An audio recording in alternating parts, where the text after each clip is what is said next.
Evening, guys. Apologies, it's a bit late. Today has been probably the most manic day I have had in years. It's been crazy. I've just had my daughter's boyfriend round to have a quick go on Farpoint. He's got a PlayStation as well, and he's absolutely lost his mind. I've not stopped all day, so just bear with me while I check a few emails, because it's the first time I've had a chance to check my emails, and I'm expecting a few important things. So, yeah, guys, the amount of messages about the podcast is crazy. I am back. I'll probably announce it quite a few times in the room tonight, so apologies. Oh, I've got my sunglasses on. No wonder the screen's dark. I've been sat thinking the screen's a bit dark, and I've got my sunnies on. I might change my bins in a minute. Completely forgot I'd got my sunnies on. So yeah, apologies to you early people in the room, because I'll obviously announce it a few times because people will be mentioning it. Right, bear with me, guys. As I said, I haven't checked my email. I nodded off about tea time and I was absolutely knackered, and then I knew the boyfriend was coming up to pick something up. I've given my daughter my old record player that she wanted, and I had to show him the Farpoint. And we've just had my daughter absolutely going spare because she's cooked a meal and she's not happy. Because obviously I can talk anybody into the ground as well.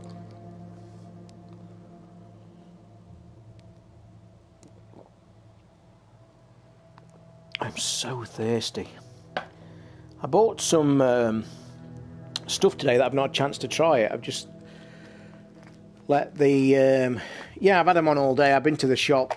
I've sold my iPad, so I went to post the iPad today, and it was beautiful and sunshiny, and I've just been out to help the boyfriend with the box, and it's a beautiful evening. Cranky is absolutely loving it to death. He's really getting used to the live plants, because these fish, they hide a lot of the time. They actually use the leaves to lie on them and actually rest, and this fish does sleep. I've never known a breed of fish that you can physically see it sleeping, because it's just motionless in the tank, and they sleep actually near the top of the water, which is really strange, because many a time I've actually thought he was dead, but he isn't. He's asleep. Did you guys catch the keyboard review this afternoon on YouTube? If you haven't, don't forget, it's up there. Give it a bit of a like. Go and have a look. I have been so excited for that. I've been using it today to do the video. I actually recorded the video and edited it using the keyboard. It is gorgeous. Absolutely gorgeous. And it's over there, and I might just show it you on camera in a minute. I like Roy Orbison, don't I? Do. Well, I'm hoping there's going to be a few in the room, even though I'm a bit late, but it's a bit of a letdown so far. But we'll hang in. I'm going through my emails, like I said. Also, I'll wait a bit, because I've got quite a lot to talk about, so I'll wait. Again, apologies for boring here, but I'm actually going to quickly run through these. Here we go. And I need to be careful when I do them quick, because I make many mistakes in my email. Welcome to Kickstarter's first ever creators alumni. Oh, it's an American word, isn't it? Alumni newsletter. You are nearly 100,000 brave and independent creators who have launched a project on Kickstarter, running over 124,400 and counting successful campaigns. From Don Moyer, who has run 27 campaigns, Jesus Christ, to Masood Hassan, 2 projects to help him get rid of the world of landmines. Amazing. Oh, calm down, Hayden. If you're in the room, mate. No, it's just a one-off visitor festival. Early news, Ricky's just got in touch with me and he's just announced he can do the podcast next week. Monday, Hayden's away, he's got something on.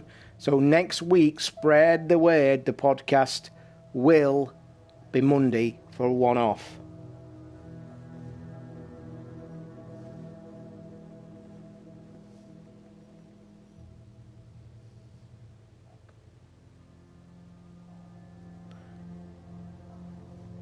And Steve has just confirmed it, so I can confirm next week's podcast is Monday, and it will be, fingers crossed, me, Stephen, Ricky.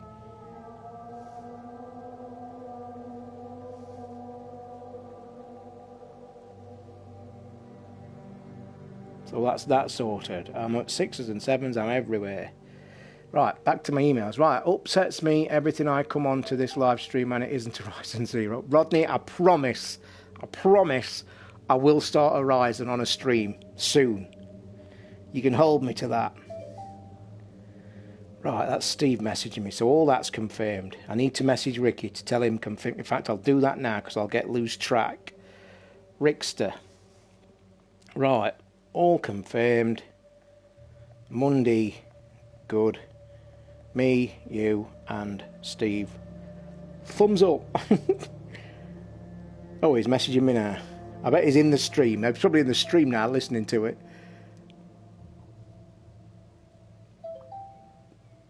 Oh, do you want... Oh, I'm going to break the news. I'm going to even break some news.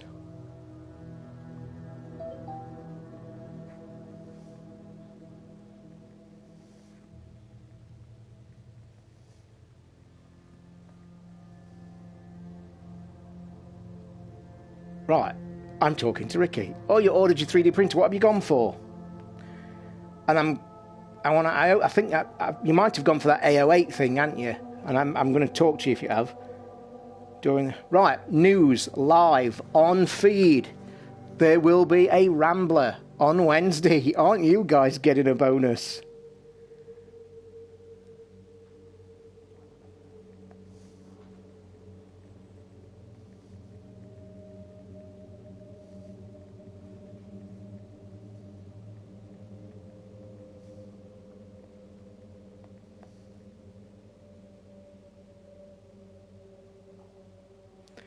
Right, so you've got looks like we've got a Rambler Wednesday as well. You're being spoilt this week. So, I'll periodically do this.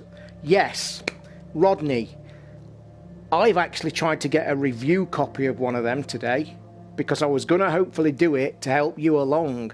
But if you've already bought it, I don't think I'll get accepted for a review because I've gone through a few channels to try and get one. Because I've seen a few people being able to get one of these kits. Have you bought the kit form or already built form? And if you've so, how much does it cost you if you don't mind me asking? Boys are back in town. I'm really full of life today. It's been a great day today. And I need to chill. And this is probably not the game to play to chill to. So, let's continue the story then. So, yes, I am back on the podcast. And I'll announce that periodically through tonight. So if you get bored, tough. There is a Rambler now, we've just announced, Wednesday, so double spoiler for you. The talk we had about the phones the other night, I don't know how many of you are in the room now that was on the phone chat the other day. I applied for the phone that good old Nicky put me onto, that amazing deal of the S7 Edge, free calls, free texts, and 30 gig of internet, 29 quid. I cancelled my loot crate. My loot crate, and Nicky's here. I want to thank you, Nicky, for that phone. I've been accepted, I think, mate. That's what I'm just about to say. I cancelled my loot crate so I could afford the phone, and the loot crate is actually more money than the phone contract. And I thought, a T-shirt and a couple of gadgets every month, or a brand new nice S7 Edge phone, no-brainer. Thing is, not coming till the 28th, apparently. So there you go. I think it's to do with colour. Kit form from China, 140 quid. I've spent 40 to get it within a month. Shopping from China's a joke. What you should have done, Rodney, and I bet you've gone through the wrong place. You should have gone through either AliExpress and gone with DHL because they're free delivery. But it is what it is, mate. And let's be honest, 140 quid's great. I hope I do get a review one. I don't think I will, because the channels I've had to approach are Chinese channels, and I don't think they send reviews to Europe anyway. So I was just testing it. I was actually testing it, like I said, to help you along. But that's by the by. Back to the phone. When I applied for it the other day, over the weekend, it's been like pending, and I actually joked on the podcast, slight spoilers if you've not listened to it yet. At the end of the podcast, I mentioned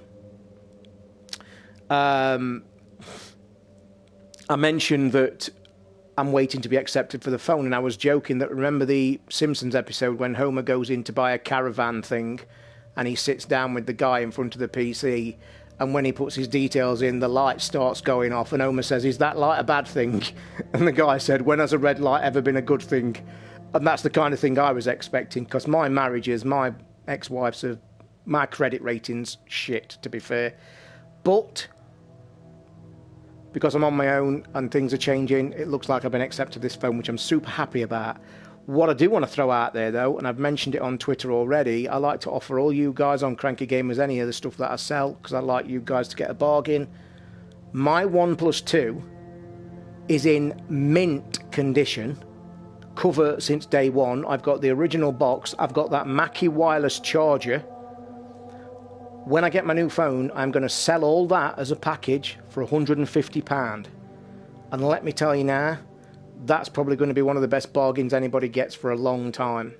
It's a dual SIM phone, latest Android, 64 gig, 6 gig of RAM, 4K video, 4K films. One of the best phones I've ever owned. Somebody can have all that for 150 quid. So that will be thrown out there next week when I've confirmed that I've got the phone for good. So there you go. Right, the build area is amazing, good quality. The only thing that bothers me is it's acrylic frame and belt driven. Don't worry about belt driven. My two printers are belt driven, never had a problem with it, providing you keep the rods greased, because there will be some metal rods somewhere. Keep your eye on them, give them some grease. I bought some special mechanical grease off Amazon that's specially for rods and stuff, and I slap a bit of that on every month and on the screw thread, so don't panic. Acrylic frame, yeah, you could do with a bit of weight, but I actually went looking about that printer a lot more since talking to you. I was interested in it because I saw the price, and I was actually contemplating getting one myself. So you'll have to let me know. I might plan to, you see, the final straw for me is what I was so close to saying yes, yes, yes, yes, because of all you spoke. Build plate, looks great, nice size, it's a Prusa fake, so it's going to be decent if it's... And the review I watched looked good, but the kick in the nuts for me is I don't like the kit form. I really don't mind, I don't like the kit form. I'm not very build, best thing I can build is Lego. I'm not an engineer, I never did anything shit like, but put it this way, I'll put into context. I did cooking at school. I ditched metalwork, I ditched woodwork, and I went to do cooking. I was only one of 2 lads in our entire secondary school that did cooking, because I wanted to be a chef. So that's how engineer specific I am. I'm shit. But I am interested in it, so I will be interested in what you say. So if you let me know how you go with it, delivery, everything that goes on, I'll be very interested, because I do like the look of it, I must admit, for the price. 140 quid is a steal. Anybody interested in the phone, Carl, if you're one of them, drop me a line, crankytoz@gmail.com, forgot my own email, and I'll discuss it. Only will be for sale if I get the phone. It's 99.9 anyway, so. Well, if you need help building, I'm an engineer by trade, so I don't mind. You'll have to nip over from Australia. Tell you what, I'll come to you. You can show me how to build it, and then I'll come home. Anyway, back to my emails, 2 minutes. I probably won't play a lot of this game, because I think it's too intense for what mood I'm in, but I will play something, because I've not played a game all day. I was hoping to do some co-op in Farpoint, actually, but I don't think there's anybody around just to do it. So, I'm so thirsty. Why am I thirsty? I hope my diabetes isn't coming back. Please don't, because I've been thirsty for days.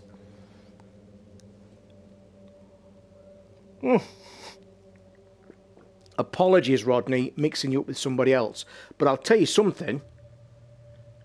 I will be, if you're only in Hucknall, I will be seriously interested in coming to have a look at it, if you don't mind. Did you get to the show, Nicky, where you've had a bit part in the show this week? We'll have to cut you back. I've cooked my chili chicken, and apologies for not videoing it. I couldn't be arsed setting everything up. I'd just done my keyboard video. I packed everything away. I was going to record me doing the chili chicken, because I've had unbelievable amount of requests for me to do my chili chicken. So I have had a very nice dinner today. Chili chicken, Jersey royal potatoes with salad. Gorgeous. Job done. I have eaten. But I am thirsty as shit. And that was the trigger point that found me out to be diabetic 2 years ago. Is it me, or are there people out there like me who's on a game downer? No, I'm actually on the opposite. I'm enjoying doing these streams. You're more than welcome. Like I said, I've got a friend who lives in Reading, so I'll come and get you and show you. No problem, Rodney. I would like that, mate. Definitely. I'd like to see you build it a bit. So if you fancy an afternoon while you're building it, wouldn't mind coming at all, mate. Yeah, you're not going to like it, Nicky. We give you no end of shit, mate. We absolutely kill you. Yeah, if you don't know, Benji, about 3 years ago I got diagnosed diabetic. Obviously my size, with my injuries, I can't do a lot, and that's where it all come from. Not going to lie. I was told I was diabetic, type 2, was put on medication. I lost 2.5 stone. I got diagnosed in June of that summer. Shocked me to no end as it would do. Went to all the meetings and shit. Got put on medication. Was told to change my diet. Then went to Christmas. I controlled it myself that well. I completely changed my eating habits. I literally, what I did, I cooked a meal one day and then had sandwiches the next day, and that's what I did. And that was completely different for me, and that made me lose 2 stone. And I cut a lot of my chocolate. Chocolate's my killer. Chocolate's the killer for me. If I could have some big bollocks and actually just stop eating chocolate when I do shopping, I think it would help me. And I'm going to have to, I think. I need to, with it being the summer, and this is the crazy shit, and when you look at my camera now and the size of my shoulders and shit, my favourite food is salad and fruit. I could eat salad every day and fruit.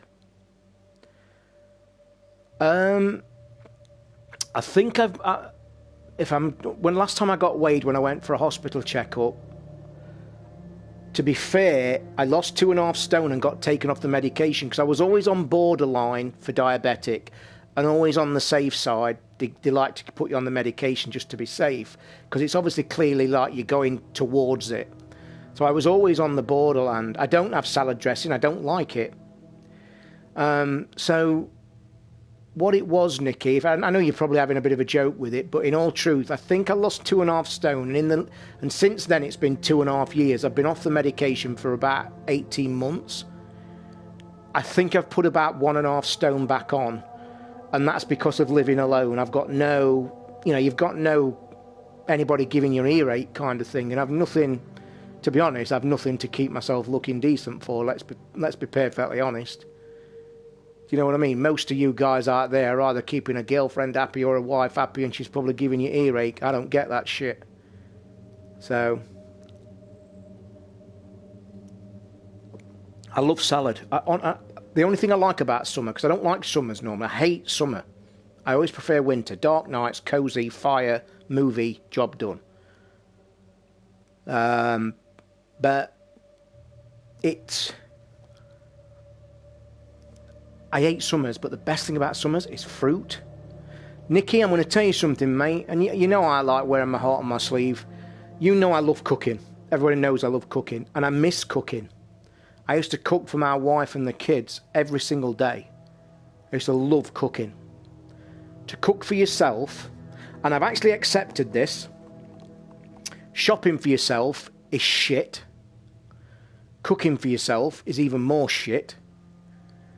Hey, good one, Benji. You're right there, mate. It's a beautiful night tonight, though. Got all the windows open. It's gorgeous. And by the way, gorgeous day. Can you believe I've done my fucking washing and the washing's on the radiators? So anyway, that's probably why I'm thirsty. I love cooking. Shopping for one is a pain in the ass. And I'm going to tell you this, no word of a lie. And I've now accepted it, because for the first 6 months of living on my own, it was a bit weird. I like cooking roast dinners. I do them every day. Well, once a week if I can. So what I do, I've now accepted that I throw food away. It is what it is. I throw, no word of a lie, enough food to probably feed another person.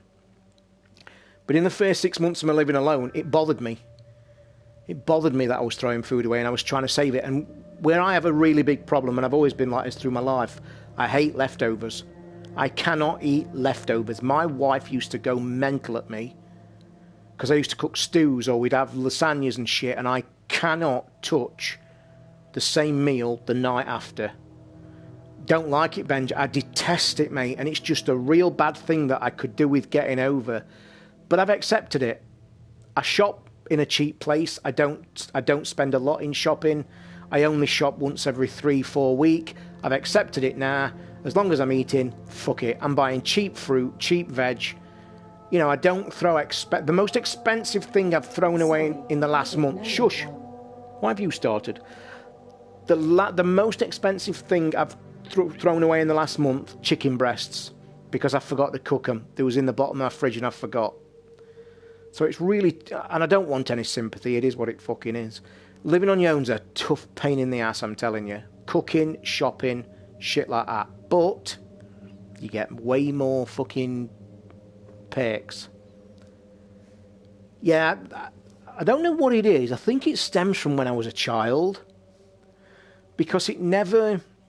Growing up as a kid, my mum was a good cook. That's where I get my cookery skills from. We never had leftovers as a family. I don't know why. Don't know what it was, whether we ate well. My dad used to get paid well, so I think that might have had something to do with it. We never was a family that had leftovers. We always ate a fresh meal every day, and I think that's like inbuilt, you know what I mean? So, anywho. Are you guys wanting me to play a bit of this game? Or are you happy chatting for a bit?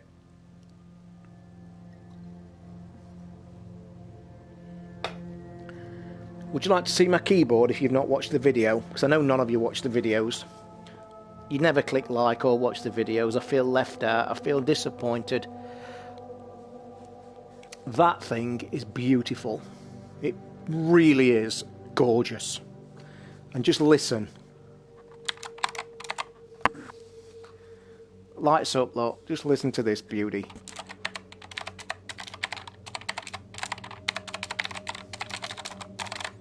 That is God. It's expensive, but it's beautiful. Works with the iPad. Just one button press for the iPad, one button press for my MacBook. Job done. What's it like being on the podcast now, mate?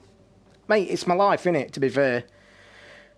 Why ain't you and Cranky Gamers anymore?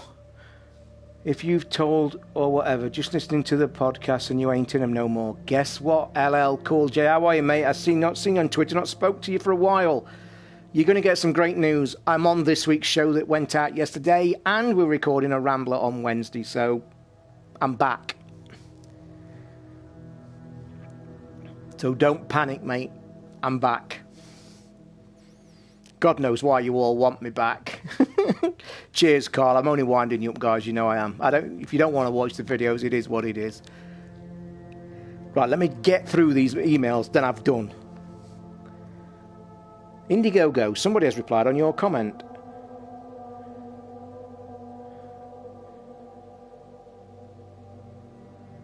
I don't know why they've replied to that, because I've replied earlier and told me I've got my keyboard, so whatevs. Boom. Great news, your low-free keyboard has been shipped. Don't you love emails that are really up to date? I will say, by the way, I got notification of that keyboard from Singapore on Saturday. It was posted Saturday lunchtime, Singapore. It sat on my table. But then again, the bastards robbed me for £3.18 custom charges, which I wasn't too pleased about, but I'm happy it's £3. Yeah, no problem, Cool J, mate. I'm enjoying it. I'm back. Let me read this email. Great news, Mr. T. Your low-free keyboard has been shipped to the UK. We're glad to notify you your keyboard has been sent out, and your order number is this, and your DHL tracking number is this. That was posted at 6 o'clock tonight. Mate, I wish somebody would buy CG UK off me. By the way, the Derby County. Yeah, custom charges. You might get stung for it, Rodney matey. I'll tell you now, I got stung for £3 when I shouldn't. I got stung. I will say this, don't panic. China is very, very, very good for not getting custom charged. It depends on the people that's shipping it and what they put on the package. China don't mind putting gift on packages. American people do because they have a conscience. But China don't give a shit. Most things that come from China, they stick gift on it and whoosh. When you get custom charges from China, it's when they've probably done a spot check and they've picked your one out and they weigh it, and if it feels, because they're allowed a weight limit, I think, or some shit. If you get spotted, you're done. America, don't even get me started on America. And I know we've got American friends in the room. You know my story about my T-shirt. I ordered my Smile More T-shirt and I ordered a T-shirt from another company in America. They both came on the same day. One was pushed through the letterbox. It cost me £8. The Smile More from Mr. Roman Atwood, who is very rich, $24 for the T-shirt, and I got stung for £11.50 custom charges. His T-shirt cost me £32. Bullshit. Don't worry about it, Rodney. Who've you gone with? Who's you shipping? Who is shipping your printer? I bet you're dead excited about that printer. I know I would be. I'm more excited about my phone. Nikki, question as you're in the room about your phone, because you're obviously waiting for one like I am. Mine's dated the 28th, which is a Sunday. I think reading in between the lines, I think you've gone through the same place as I have when you went to check your phone, and I was checking for 2 days and it kept saying doing some checks to see if you're being accepted. Now it says waiting for your phone to be delivered, and when you click the question mark, it says your phone is out of stock, we are waiting for delivery. It's probably to do with the colour. If you ring this number and want to change the colour, we might have one in stock. I've gone for the gold. I've gone for an S7 Edge, matey. I'm selling my OnePlus 2. I was talking about an upgrade the other day. Nikki pointed me to an absolutely stunning offer. Galaxy S7 Edge Gold, free calls, free texts, 30 gig of internet is £29. I cancelled my loot crate. My loot crate was costing me 32 quid. I've actually saved 3 quid to get a decent phone. Really excited. And I'm going to sell... Oh, are you getting your own tomorrow? Send me a pic, mate, when you get it. Yeah, I've gone for gold. I wanted a bit of a girly gold one. I was watching videos that night, guys, I meant to tell you, of the S7 Edge. That's what made me decision. And I've never had, obviously, a Galaxy or a Samsung or an Edge, and I've seen the videos, but I actually obviously went looking because I like to do research. Why? Because I just fancy a new phone, mate, to be fair. My OnePlus 2 is getting on for just over a year old. I was talking about, and I haven't got the NFC chip either, but I've actually got a gadget coming that's going to negate that, but by the by. Crazy deal, mate, and this is what did it. Like Craig's just asked why I'm upgrading. I'll tell you now, Craig, I would not have upgraded if it cost me any more money. I'm actually getting a Galaxy S7 Edge and actually saving £3 a month. It's a no-brainer. It's a no-brainer. And me, see, where I'm at a luxury, and now I've gone and hung myself, my phone deal at the minute, I am on... I love new phones. You've got to think, guys, I've only ever owned one brand new phone in my entire life, and that's the one I've got there. And the thing is about that, I'm going to sell all that package for 150 quid. That is unlocked, and it does dual SIM. You can put 2 SIM cards in that. And this is why I've always got... I think I've got a good deal, because that one's only cost me 10 quid a month. I'm on SIM only with Tesco. I tell you what I will be interested in. What's betting if I ring Tesco to cancel that contract on that SIM, what's betting they try and offer me a new phone? That'll be interesting. Right, I will get through these emails.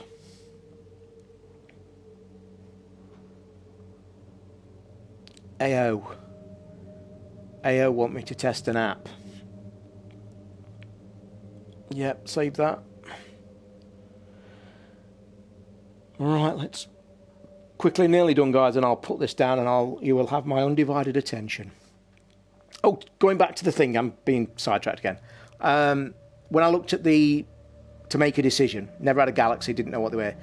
Watched a couple of videos of the unboxings. They look beautiful, we all know that, not going to lie. They look really, really sexy, and they're the buzzword at the minute. The S8's like the latest, as you guys know.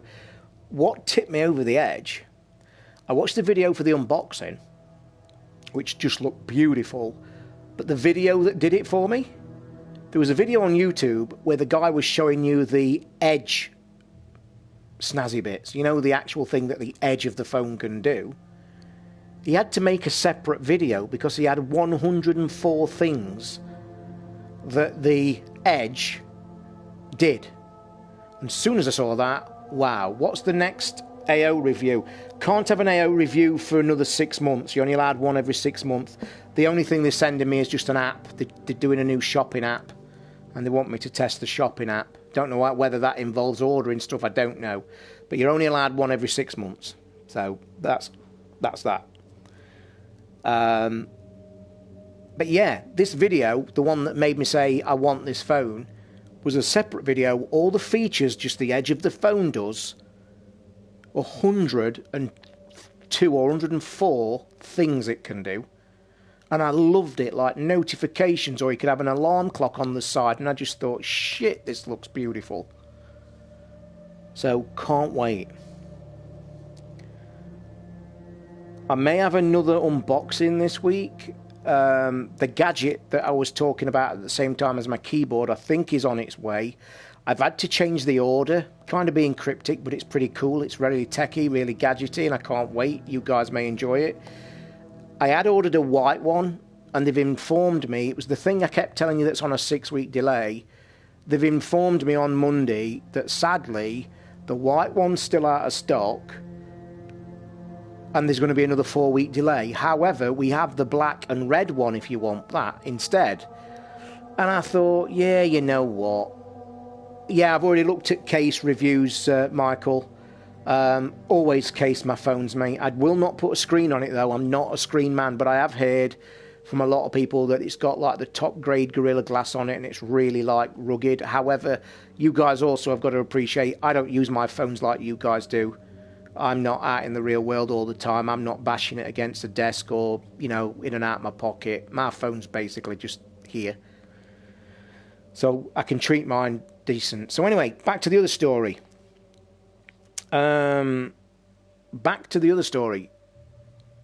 iPad sold. Elgato HD may be on the cards, second hand. I'm waiting for CEX to get one in. So I'm going to use my iPad money, like I said, to do the Elgato. I'm just going to do a bit more research tonight or tomorrow to see how much hassle me having the Elgato is going to be for doing streams like this. So I'm not sure. I know I promised you guys I was going to get an Elgato and I was going to stream. I mean, to be honest, all it's going to make me do is stream Farpoint, and you're going to have a camera watching me holding a gun. Do you know what I mean? Yes, I can stream some Nintendo stuff, which will be cool. Yeah, I love the screen, Craig.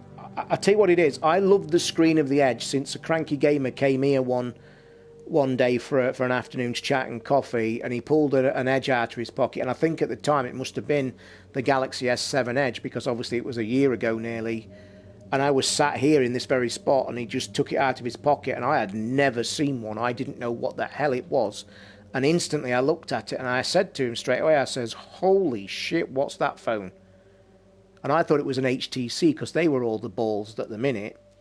And he handed it me in his hand, and I just looked at it. My mouth was on the floor. I never knew those things even existed. So, crazy. Let me just, I'm just relisting an eBay item. I need to change the price because it's not selling. So let me knock that price down and try and sell that a lot cheaper. Where is the price? Here it is.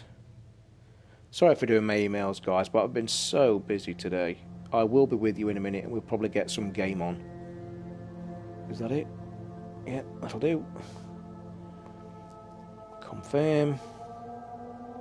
I hate eBay. They took the home button off the S8. Oh, you're joking. Have I ever printed with ABS? I'm going to tell you something now, Rodney. I would honestly highly recommend 100% to steer clear of ABS. It's a fucking ball ache. Requires a heated bed. It doesn't adhere very well. I'll tell you now, you'll piss about with ABS and you'll piss about with PLA and you'll think, fuck that, PLA all the way. Because PLA cools quicker, sticks to the bed quicker. The only thing it depends what you're planning on printing. What are you planning to do with your printer? Simple fact, if you print with ABS, you can do what's called cold air smoothing. You get some 100% not alcohol. What's the thing that's in nail varnish? Brain's gone dead. I've actually got a 64 gig scan disk level 10 micro SD doing fuck all in my Raspberry on the floor. So I'll take that out and drop that in. In fact, I'm not doing fuck all with it. It's in my Nintendo, so I might have to get another one. I've heard the only reason to use ABS is to mould it. That's acetone. Bang, right, acetone. But let me tell you this. I've got a bottle of 100% pure acetone. It's dangerous as fuck. I didn't realise how dangerous that shit was when I first started 3D printing. I'm sat on my desk thinking it's just a fucking liquid. I didn't understand chemistry or whatever. It's 100% pure. I got it off eBay.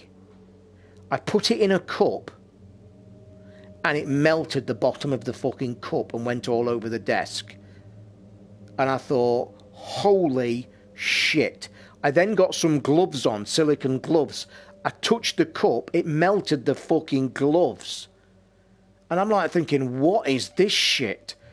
And then when I started watching YouTube videos of these, because what you do, I'll tell you what I did, because I did one model. On my Fabricator Mini, I heard you could print ABS if you did it. So, I got what you do, you buy an empty paint tin. If you want to do this, it's easy to control, but you know you've got to be safe, because the fumes are fucking lethal. If you've worked with it, you know. You get an empty paint tin. Buy them on eBay, it cost me £2. Empty paint tin. Take the lid off. Get some paper towel.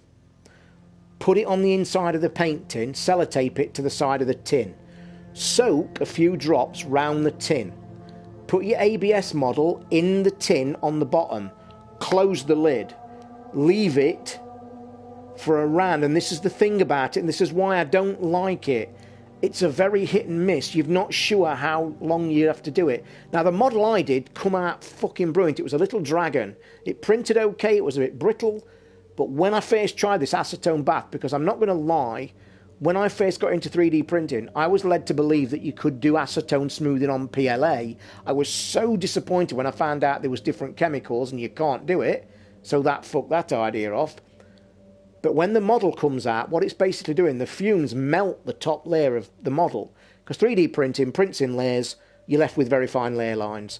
When you do PLA, you've often heard me say on the show, you have to sand like a madman. And you do. Sanding, you simply have to live with it. It's one of like, if you're a 3D printing hobbyist, get ready to buy a shitload of sandpaper, get a hobbyist file set. In fact, Rodney, I'm telling you right now, get on eBay, about £7, look for a hobbyist file set. The ones with they're in a roll, they've got about 20 little metal files, the best thing you'll ever buy. Buy yourself a load of sandpaper and basically be prepared to sand if you want nice models. Nicky, you kill me, mate. Yellow card's coming, mate. I've got the iPad in hand. Yellow card. Only joking.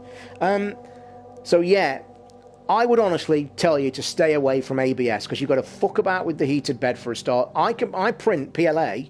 I don't have a heated bed in my printer. I've never had a model come off the bed yet. Oh, mate, to be honest, I'm not printing at the minute, but I will hit you up if I do need any. I've still got quite a bit left. I'll tell you what I did buy off Amazon, because I was sick of sanding. I actually bought an orbital sander, but I had to find an orbital sander that was, you could lower its speed down. And you have to have it on the lowest setting because it gets hot and melts your plastic. But I will say an orbital sander on big parts really helps, definitely. I've got ABS and traction control. Can you put a heat bed in it? No, you can't in mine. My printer is called a DaVinci Junior. It's the one I recommend to everybody as a beginner. They're about 200 to 250 quid on ebuyer.com. Enclosed, beautiful printer, printing out the box in 20 minutes, no fucking about. The only downside, it's got DRM filament. You have to buy their filament, but what I will tell you, it's top quality filament. It works fantastic. It's around £19 for certain colours. You've all seen my models. They've come out fantastic. And it's the hobby of getting the files, printing them out, and then sanding and painting them. I used to love doing it. Made me get into airbrushing that I'd never done. Shit at art, always have been, but you've seen my models, they come out quite well. The A-net comes with a heated bed. Seriously, wouldn't bother me if it heated or not. And I'm going to just give you a little massive tip here. I watched the review of the A-net A8 the other day, Rodney, and they showed a close-up of the bed, and the way you level it is by moving 4 screws. By moving the bed. I'm just going to give you a massive warning. I noticed that below the bed, they hadn't got some rubber washers. And I've seen a 3D printing video of these kits or one of these printers that hadn't got rubber washers underneath, and the printer wasn't earthed, and it set on fire with the heated bed. So let me just give you a tip. When you get your printer and you're putting the bed down with the screws underneath, check see if they've got rubber washers. If they haven't, I'd find some, just as a precaution. Have I tried wood filament? My printer cannot. See you, Nicky, if you've got to go, mate. Have a good one. My printer does not do all the luxury filaments, the brass, the aluminium. It's basic PLA filament. You see, when you guys hear me say I really would love a new printer, I really could do with £850, like magically, to buy the Prusa Mark II. That is like the Rolls Royce of the printers. That's got everything. That prints anything that you can throw at it. There's even kits to make it dual extruded, where it can print 2 colours at once. It is the dog's bollocks. If you're bored on Google, type in Prusa Mark II, go to his website. They're in Poland or Czechoslovakia. They're massive at the minute. Beautiful printer. You can buy that in kit form or full 850, kit form 650. They're the best printer out there for the hobbyist at the minute. They win so many awards. The print quality is amazing. One day the dream will happen. But the thing that Rodney's talking about here is it's like a copy of the Prusa Mark I made in the Chinese market. You know what the Chinese market like, and by all accounts it's a decent. I nearly printed Homer Simpson the other day. I saw a great little model on Thingiverse, a great little model of Homer, and I was tempted to get it. You know the famous one where he's on the Lilo, sat with his belly and a beer? It was that model. It looked shit hot. I've heard that you fine tune and buy a better line sensor, you can get Mark II. In that review, they actually said you can buy an auto sensor for it, and I said to myself, if I actually push myself and get one of them printers, I would buy that kit with it straight away. I'm going to tell you now, mate, you'll fall out of love with 3D printing so fast if your first few weeks are spent fucking about with that bed, either because of the heating problems and with the levelling. I swear to Christ, if you have to spend your first few weeks fucking about with that, it will put you off the hobby, period. Because your prints won't print, they won't stick, you'll be pissed. My printer, I just switch on and I go. And that's been from day one. Been very lucky that way. Very, very lucky. I hope to God you don't have to piss about with the bed levelling.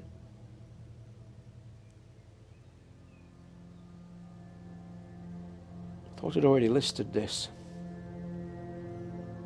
Right, done that. Back to doing this. I'm going to have to change my glasses in a minute. One, because my sunglasses are doing my head in, and two, getting a bit of a headache. So bear with me. I'm just going to grab a bottle of water. What do you reckon about them announcing Far Cry 5 before E3? My bed on my printer, the Da Vinci, has got automatic bed leveling out the box. When I got my Da Vinci, I opened the box, picked it up, put it on the table, got a memory card that came with it, slotted it in, pressed the button on the thing, it found this thing, I loaded the filament, pressed the button, I'd got a print, a tiny one, 20 minutes later. Never had a problem with it since day one. Alright Rodney, no problem, we'll have them talk, mate. Hit me up on Twitter, we'll sort something out. going back to gaming chat, guys. Far Cry 5 being announced. I hope we're not going to get the bullshit that spoils... Oh, you're kidding, Luke? Have we just got that story now? Red Dead delayed till 2/18. Fuck. Is that official, Luke? I'm actually checking my email now.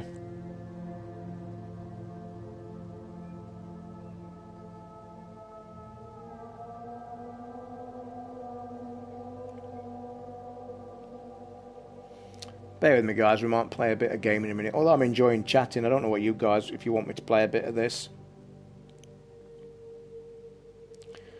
49 AliExpress coffee pods. They're ridiculous prices as well. Right, we are nearly at the end.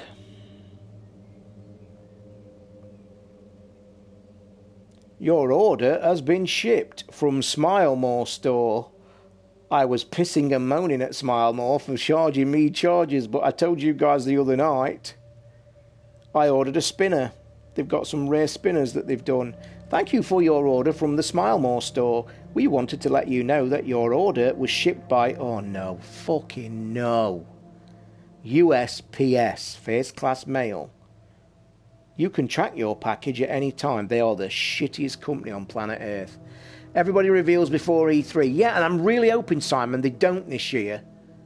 Because if you remember, was it last year that Xbox got fucked because somebody leaked their entire show down to the letter? Luckily, I didn't see it. But I remember the big podcasts actually saying they all got a memo like about 2 hours before and somebody leaked their entire show. And it was to the letter. That would have... If I'd have been at E3 and that would have pissed me off so much. I wish they'd just fucking leave it.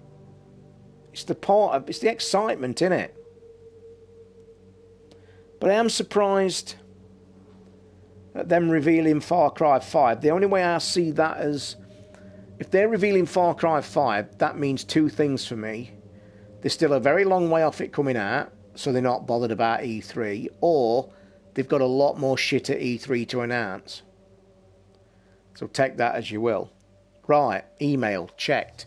9% on here, so I'm just going to get up, guys. We're going to grab a quick drink, put this on charge, and we might play some games or we chat. In the chat room now, guys, would you... Quick bit of a poll. Do you want me to play a bit of this, or do you just want to chat a bit? Let me know when I get back. 2 seconds, going to get a drink.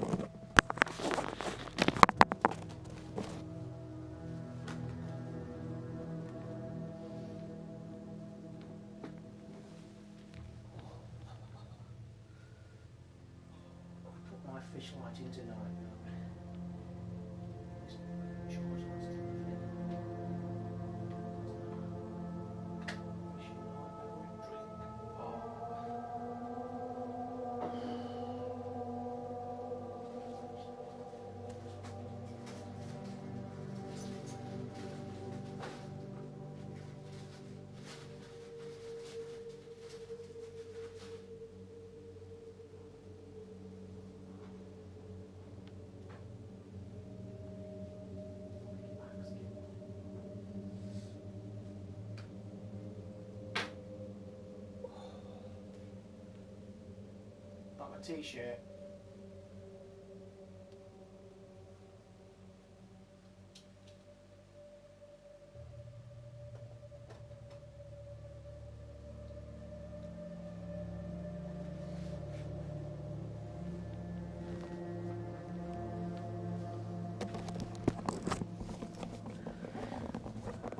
Alexa, bedroom 50%.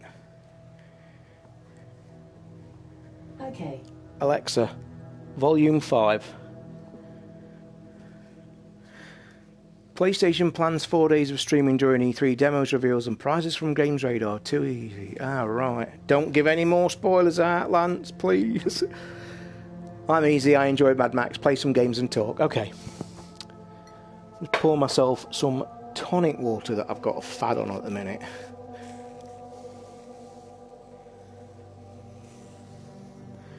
I'm saying I'll play this game. I might not even like this game. I played like 20 minutes of it when it originally came out on PC. So I might not even like this. I'm looking forward to when I can stream the Rhyme game, because I think you guys will enjoy it. It's one of them kind of puzzly type games that we've been playing on the stream lately. I love this stuff. Why have I suddenly got a craving for tonic water? Crazy. This again stems from my mum. No, I'll tell you what it is. I'm going to tell you now, Craig. I'll tell you the story. This stems from my mum. Whenever we used to have stomachache as a young kid, she always used to pour a tonic water, because tonic water back in the day contained quinine.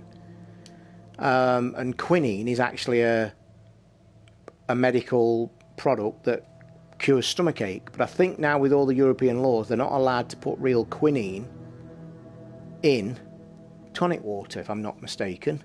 Ingredients: carbonated water, sugar, acid. Flavourings containing quinine. It's a flavouring nowadays because of silly European laws and shit. Well, original tonic water had real quinine in. So when we was a kid, it cured stomachache. So I think it's kind of a mental thing. But I actually just like the taste of it. I really love the taste. So yeah, might be a girl's drink. Who gives a shit? The smell of it, I love it. Mad. Oh my god, that's nice. Which streams do I watch E3 on? I think I mentioned this on the show a couple of weeks ago, Lance. The point about, I think about 3, 4, 5 years ago when E3 was getting pretty popular, I think streaming was a bit hit and miss. Everybody used to like jump on, try this one, try that one, and you used to be lucky. It used to bloody all the shit and all that crap, and it used to be lucky if you got a decent stream. Nowadays, I just honestly don't think it matters whatsoever where you watch it. I think I should actually just stick it on YouTube, to be fair. I've got a great idea for a Far Cry game. Time travel, mini open zone worlds, different eras, you could come back. That's a great idea, Anthony. Isn't the announcement on Far Cry 5 that it's going to be in America this time? Yes, this is what I've done, John. I bought it yesterday for a tenner. And I think if you're thinking of buying it for a tenner, you need to be quick, because I think it goes at the end of this week.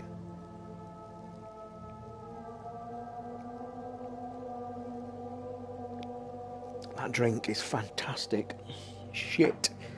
Go on then, let's get some gaming on. Verifying game save. Lost the sunnies, look. I've lost my coolness now. Did the light turn down? Right, here we go. Oh, we're on with these again. Till the banner's barely visible. Right, you're there. I always like to go one extra, I do. Never like being fucking... Don't like fighting games, Darren. I saw your question earlier, mate. Apologies. Just don't like fighting games. Never have done. Although I will say, all the clips I've seen, it looks a fantastic game. If you're into that shit, if you're into fighting games and that genre, and them characters, I think it'll be one of the best games you'll ever play. But I just can't fucking stand fighting games. The only fighting game I ever got into was Tekken back in the day originally, and then I was really good at Killer Instinct Original because they had a better button system for fucking idiots like me. I think I've been asked this before. Will we get a price drop? Holy fuck, how good does this look? Holy shit. It is known that the world fell. Will we get a price and that drop? most people in it died. Probably, maybe. The dead will not suffer the hardships of a Does look good, Darren, I've got to say, mate. The videos, I've even found myself watching the odd video on YouTube because it looks so good. Have no remembrance of anything else.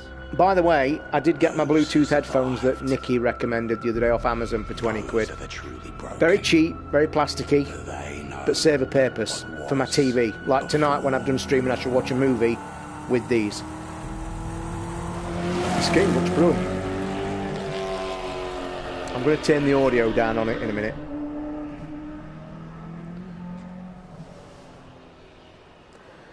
I'm not a massive fan of them either. However, I'll probably... I'll tell you now, Lance, I think I've seen a Pro for about 320 this week. So it's another 20 quid. Right, let me just drop some audio on this and do the invert. First, let me do the invert. You guys know that's got to happen. The reason USP is shit. USPS is an agency of the US government. Albert, I'm going to tell you about US. I have had fucking dire dealings with USPS, and I've even gone to a point I misread that. And I think they ought to be fucked for using that name, because you instantly think it's UPS. You just instantly see that on your emails, and I instantly think, oh, UPS, which is a whole different fucking ball game. They're shit. You're lucky if you get them. They'll probably fucking charge you an arm and a leg. I bet you, mark my words, you'll get ready for a rant on this fucking thing. I've paid $20 for this spinner, which is about 18 quid.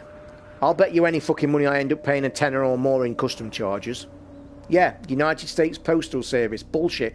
I'm going to tell you, Albert, why it's bullshit for this country. I don't know why they use it for international deals, because I found this out through my problems. They're great getting the fucker out. They do it great when it's in America. Get it on a plane, get it on a fucking boat, let's go. Soon as it hits this country, we have no way of tracking it anymore. Our tracking that I've got for that email you've just heard me read out, they basically track it all over the water. Soon as it lands on this country, you're fucked. Because it gets handed over to Royal Mail. Now, Royal Mail are good within themselves. It's our postal company. The problem lies is there's no communication with the two. Basically, it's this country and fucking stops. So I don't know why they use them. I don't know why the tracking goes to shit. Annoys me. But I'll bet you any fucking money.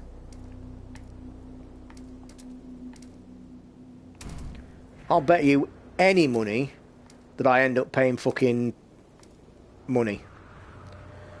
Right, let me turn all this shit down just so we can chat, can't we? Oh, fucking, I hate things that you have to go into to change. Right, not that right down. I'm not bothered about the music. Except SFX volume, that's not that. I go private anytime I can. Government mail's crap here. I tell you what, Albert, I'm going to tell you something, mate, and I've said this for years in this country. The one thing I dearly, dearly would swap in a fucking heartbeat in this country, postal. I love the fact you guys have got a box at the end of your drive that's protected by federal law, and you can put your post in there for them to take. I think that is the best fucking system on planet Earth. I've been saying it for years that we should have that in this country. Let's leave dialogue up because we might need to. Cinema volume, we can turn that down. Wireless control speaker. This has not got one, so it don't fucking matter. We've got mailboxes, but ours are just internal. All our mail gets posted through it. You guys have a box that you can put your mail in for them to take. Am I right? I know that. I know Fly, who used to be on the show years ago, told me about the system. Because I said to him, and that's why I said about the federal law, I said, well, what happens if people pinch your... No, because most people in this country, Albert, 99.9% of people have got the letterboxes in the doors. So our postal service, all our posts go through the doors. Any parcels, that's a whole new ball game. People knock on the door, they leave a card and say, we have your parcel at the depot, we have to go and pick it up ourselves. That's why I love your system. And I know it's federal law, and that's why nobody touches it. I'd love that in this country. I think it's a fucking brilliant idea.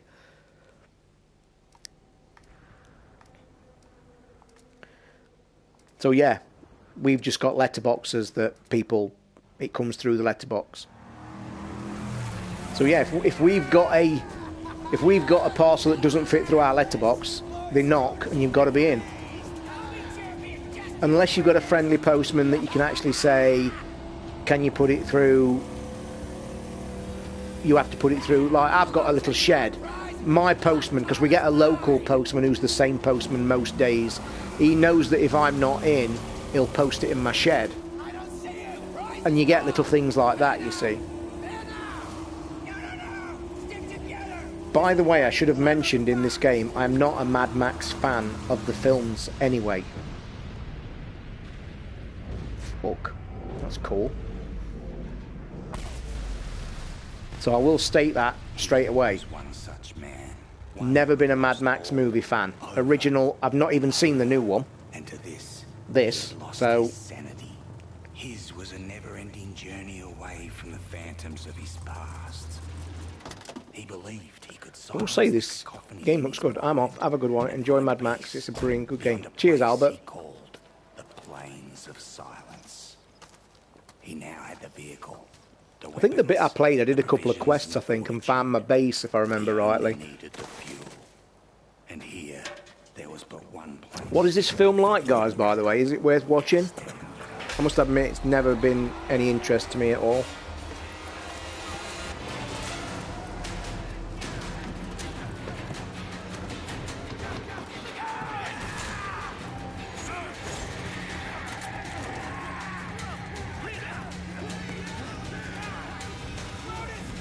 That's my phone. Why is my phone over there? Fuck. That is a vehicle and a half, isn't it? Listen, my apostles of Arthur.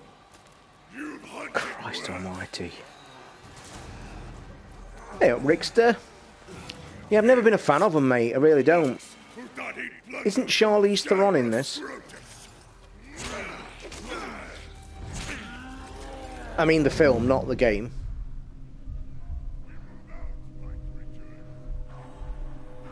I need to grab my phone.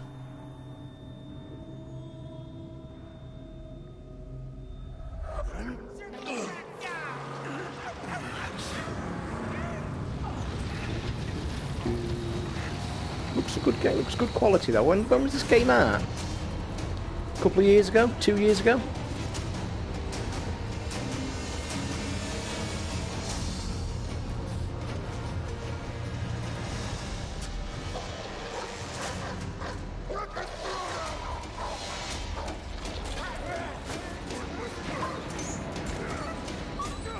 Who's kicking shit out, dog? There's some fucking mad stuff in this trailer already. Am I right in thinking, does this game play a bit like... Holy fuck. That'll sort you out, mate, that will. I think he should be dead by now, don't you? Does this game play like... what's the one me and Ricky always talk about? The Warner Brothers one that was a hit, that I fucking name always escapes me. The one with the trolls and shit, where they got hierarchy and you have to kill them, and if you don't kill them they get stronger. Am I right in thinking this is kinda like that, or am I off the mark? I must admit, I like this start. If PS5 is announced at E3 and is out early 2018, do you think it could kill gaming with Xbox just stopping, or would you make them bring out an S? Shadows of Mordor, Ricky, you're spot on. Does it play like this, anybody? Answer your question, Lance. I've said all along, mate. Yeah, I thought it did. Oh, please don't say it's like Batman Combat. You've just killed this fucking stream stone dead. PS5, very much rumoured to be exactly what you've just said, Lance. I've spoke about it on the stream last week. I do believe the announcement, it may come, may not. This actually looks quite good on my screen, Craig. And don't forget, this is a 2-3 year old game. I think that this looks fine on my screen. I don't know what it's coming across. There you go, Rick. So I'll have a chat tomorrow, mate, if you're around. Oh, we're on. Why does left trigger jump? Why the fuck does left trigger jump? Why in God's name does left trigger fucking jump?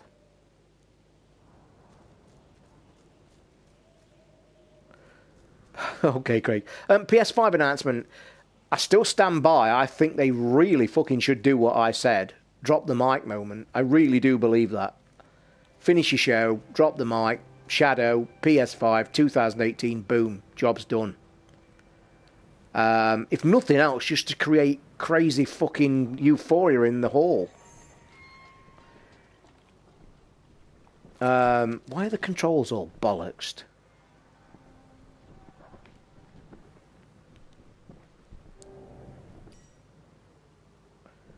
Drink from the canteen to restore your health.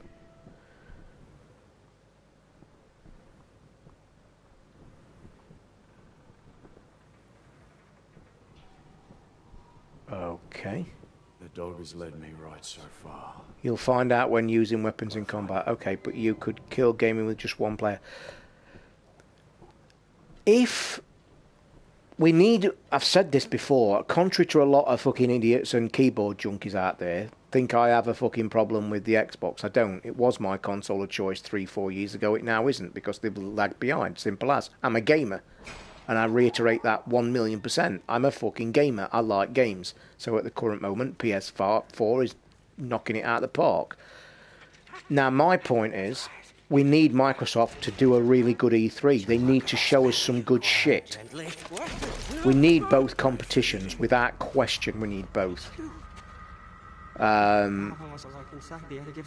I've said all along, guys, this now staggered moment, I think it gives PlayStation such a big fucking push. You've got to think looking, and PlayStation have sold nearly 80... I think that announcement will be at E3. They're going to sell, they've said, 80 million consoles. That's mind-blowing. So they hold the market. They're then going to lose a bit of the market with the Scorpio, depending on price, depending on stuff. But then they're just going to bring out the fucking PS5, and they're going to be back to thingy again. And the thing that's going to do Sony good, they've got proven ground with this. Everything they've said about this machine has been proven. Nothing they've said has been a lie. Nothing. It's all come to fruition, and it's gone absolutely perfect. Don't go stray. So, we need Microsoft to have a blinder. Because, like I said, after all, we're all gamers. Oh, I can make you become steel real, my angel. I need peace.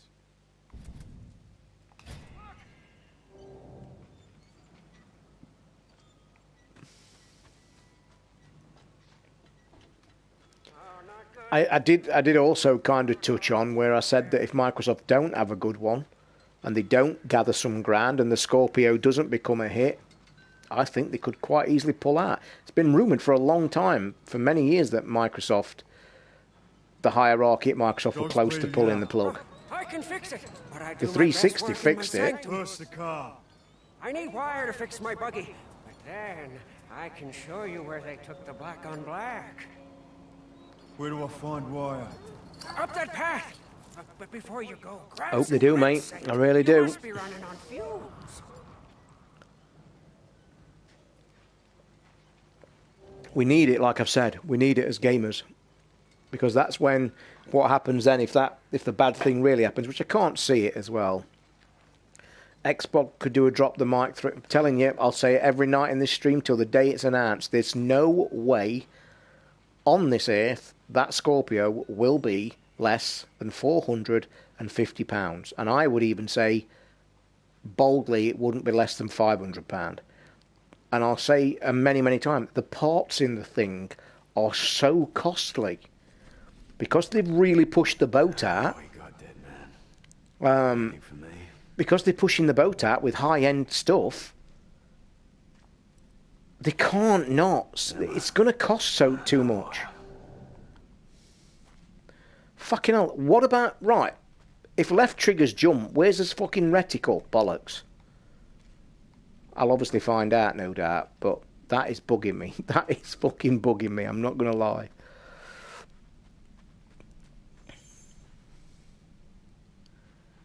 Christ, they really are giving you... They really are giving you a tutorial. What would you do if it's only 400? Mate, if it's 400, great. Brilliant. I will stand there and say, okay, yeah, I got it a little bit wrong. I was 50, 100 quid out. Bring it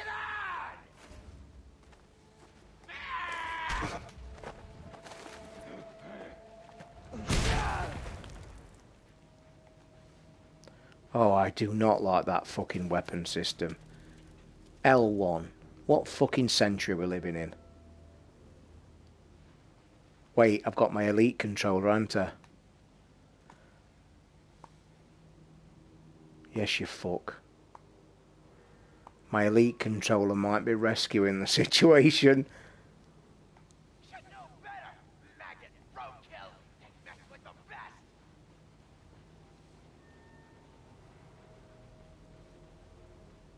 You're down now. I'm gonna suck out the eyes from your skull. Another one. Fun's not over yet, boys. Oh Christ, we're fighting. You Fucking hell. coming here, boy. Who are you? Every man at once. We gotta burn her.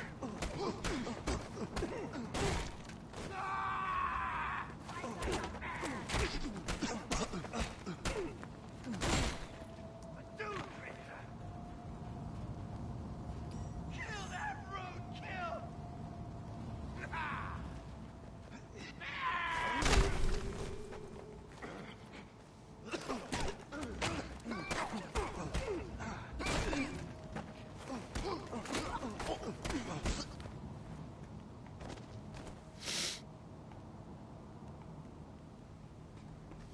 Not too fucking shabby.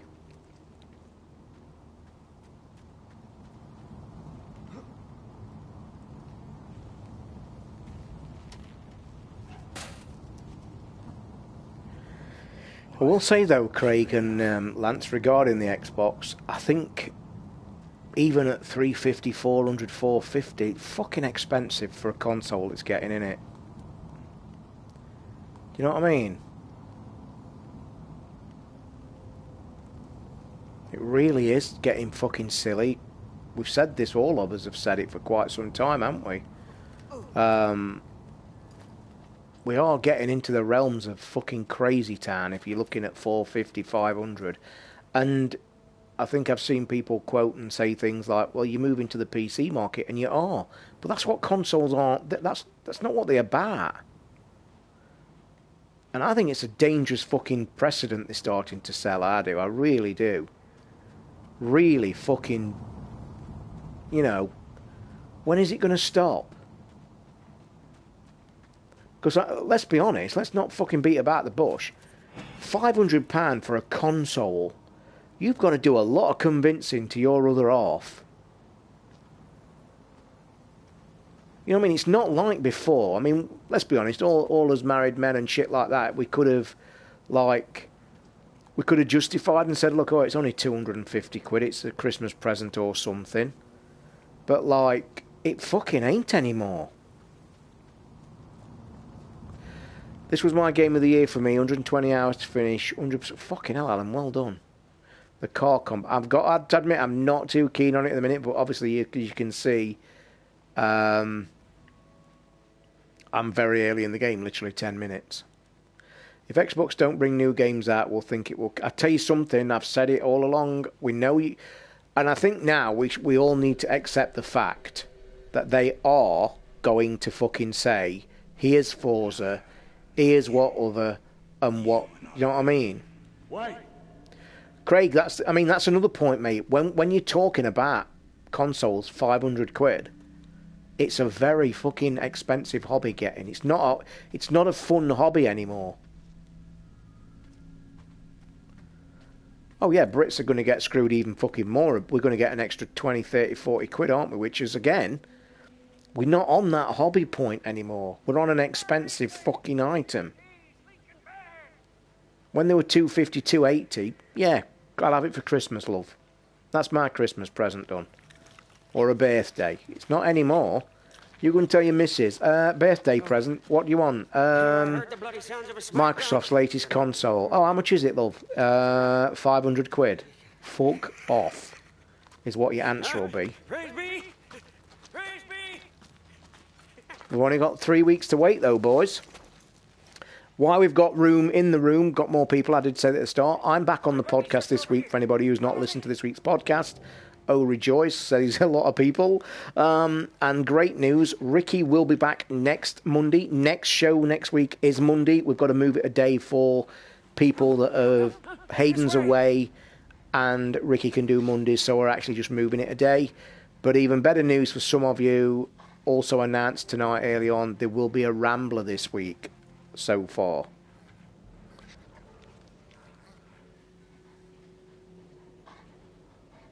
I've got to put the fucking... God, how finicky is this? Just putting a Easy, fucking dog. in back at car. So yeah, there should be a rambler this week. Beacon Hall!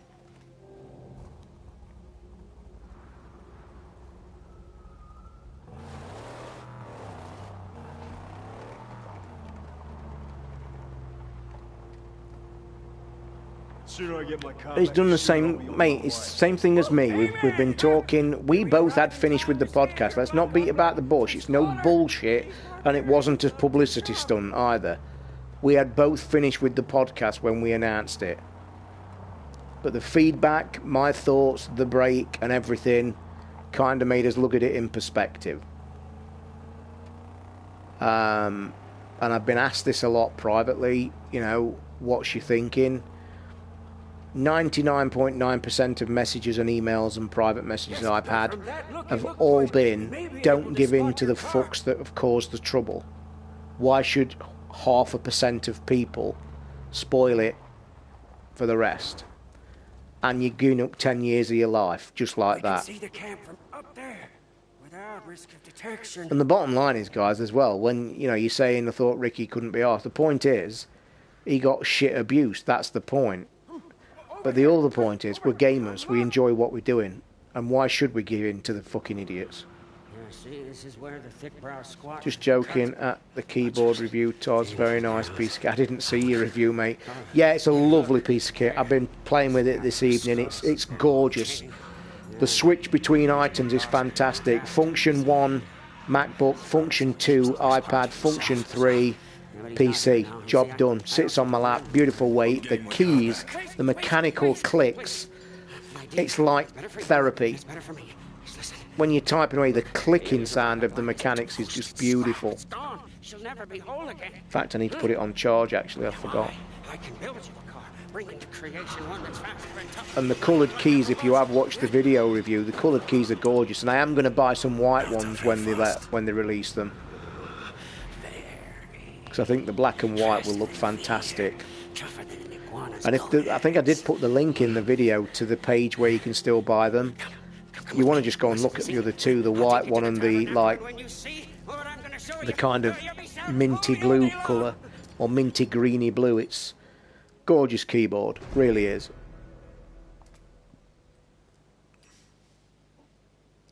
Use binoculars to scout areas from a distance. Binoculars are down. Does that mean I've got to go on there? Oh. Perfect place to build a car.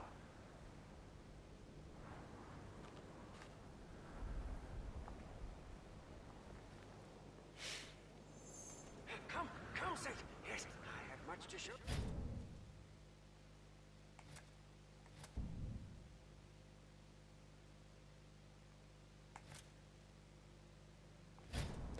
Did you know if the We Are Gamers podcast is out yet? You are funny, Mr. Freeze. You behave, you. Is it Treeball Blue? That's a posh word, isn't it? Drive to Chum's hideout to continue the story. Where's the fucking car? Oh, it's over there. You behave, Mr. Freeze. It's all gone now. We're done and dusted. We're back. We're moving on. We're all about the games. And that's us. What is this place? You are in the outer graves. What games am I looking to E3? To be honest, Lance, I don't know what games are coming out. I don't want to know what's coming out. I want the surprise. It's the best part of the entire show for me. Except I have to sit and take notes. And I'm going to tell you now, you just have a go at that, by the way. Oh, that's the wrong way, isn't it? Whoa. Or do we go through here? No, we don't. You sit and watch one of the E3 keynote shows with an iPad or a notepad and take notes. You do that. Yeah, it is a mint cut. It's beautiful. The thing is, if you've looked at the video review, yeah, if you go and look at it, I'll show you the extra keys they give us as a bonus on the Indiegogo.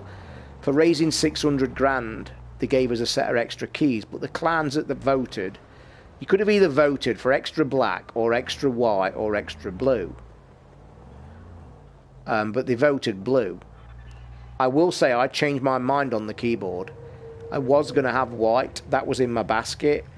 But I just like the black with the red key. And I've got to admit, if you do look at the video and see where I changed one of the keys, how simple it is. and then the colour blue actually looks very nice. They don't give you a full set of keys. I think you've got a full set of the function keys, which I must admit I might actually change them, because I think a top line of the nice blue turquoise function keys I think will be really nice. And I think there's a shift key and escape key, full set of functions. So yeah, it's lovely. So we could be having an E3 special from you. Go on, we all want... Yeah, there will be an E3 special. There always is. I've never failed to have an E3. There will be E3 specials. And we was discussing it last night a bit on the show, me, Hayden and Steve. With Microsoft being on Sunday, with PlayStation being on Monday, we think we're going to record a show that week on the Wednesday. Because Tuesday, Steve needs time to catch up with watching the PlayStation show because of work. So we think we're going to get the show out for E3 on Wednesday. So don't worry if there's no show that weekend. It will all be condensed into 1 or 2 shows on the Wednesday. Glad you and Ricky are back at it, mate. I was hoping for a second fish tank vid now. Cranky is settled. It's beautiful. He's happy. The tank's doing really well. I bought a siphon pipe today off Amazon because he's due for a 20% change tomorrow. So I think he'll get changed tomorrow. I think a bit of water. To be honest, I think because it's 2 shows. I mean, in the past, because they did it on the same day, we used to do a Microsoft one night and then a PlayStation one the night after. I think we're struggling. What we might do, I might have a word with Steve. It's a bit of a shame, but he might have to miss the Microsoft one. Maybe not. Depends when we're going to do them. We could probably actually, thinking about it, if we just stick to a Wednesday timetable and just do a 2 of them. Oh yeah, I'll be streaming to that, and don't worry. You see, I've got to be careful about streaming. If I stream on the Sunday night, I don't want to give all my thoughts on a YouTube stream when I'm going to do a podcast. It'll be a bit shit, to be fair. So I may not stream on that Sunday night or the Monday night, and I might just leave all my thoughts to the podcast. If I do stream, I will not talk about E3. I know that might be really hard, but I think it just always, because of the history, the way we've done it, I think it will be way better. But we must go in the dead of night when the buzz...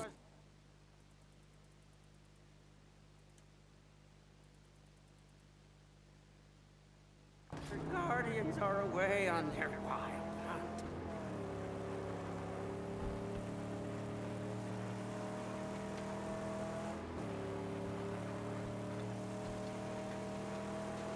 Yeah, I could do both, but we'll see how it plays.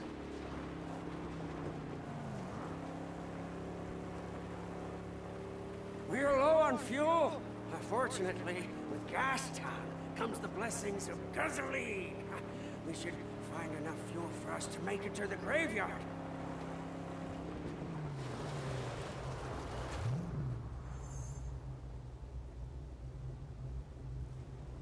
Do a stream on the Friday or Saturday so we can talk about the podcast.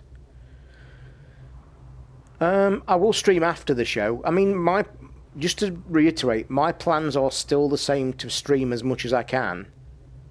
Even now I'm back on the podcast. I'm probably ordering an Elgato tomorrow or tonight. I've got the money for the Elgato because I've sold my iPad today. So when I get the Elgato, I'll be able to do some streaming with that for the Switch. I'll jump onto Mario Kart. And then also I'll do some VR with me on the film because you guys like the camera for some reason. So yeah. Oh shit, that's not watching. Over there! Fuel cans!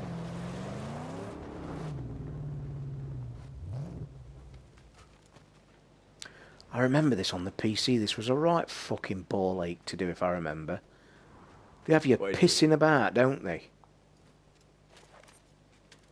Just so you can kick ass on Mario Kart. Oh, Ricky probably won't come and play on it. I kicked his arse last time. He might need revenge. Empty. Never played this, but for a tenner. I've just heard Alan's been in the podcast. He did 100% on this, and he says it's one of the best games, and it has got great reviews, this game. For a tenner, wrong button. For a tenner, it's great. You after Everybody's Golf on PS4 to us, £25 on Shop 2. It's already pre-ordered, mate.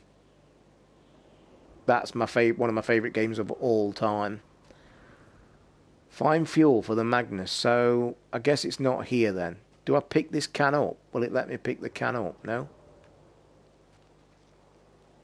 Just check. Oh, forget bios.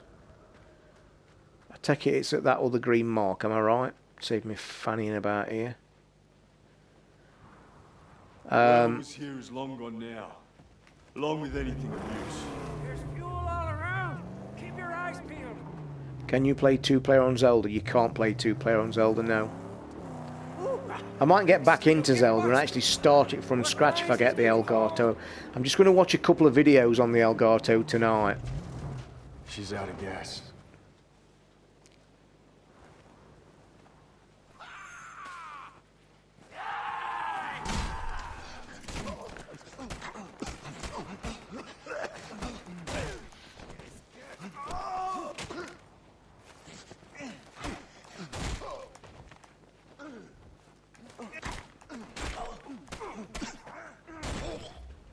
I love that fucking big right hook. Boom.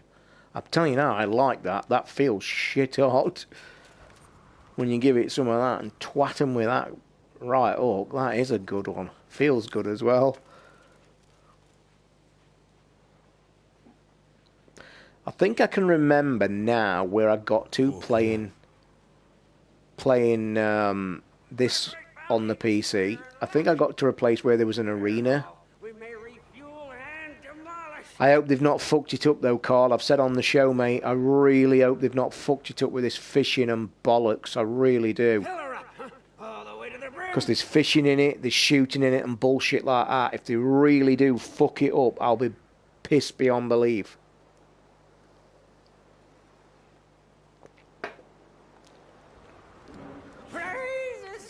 But I don't mind my idea that I said on the show as well, where I said that I really don't mind the idea. If the fishing's pretty cool, where you fish the lakes and you get things like, you know, items, you should hook the Derby team. Oh, don't even get me started. We'll be back next year, mate. Don't you fucking worry.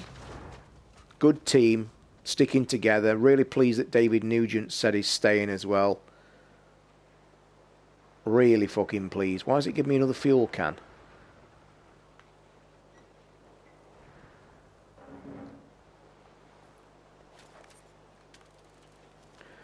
Can you store the fuel can? Oh, fucking pick it up, you prick.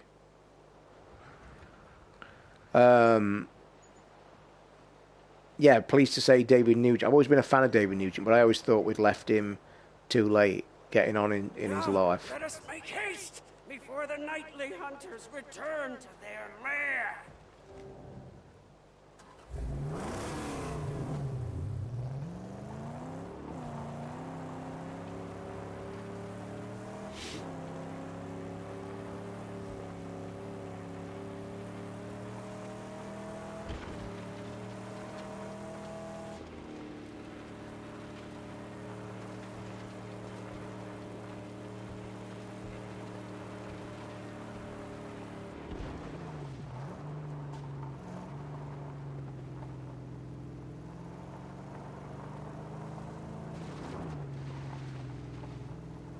Nobody around.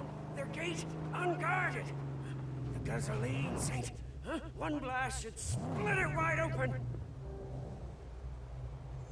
So let's make this one count.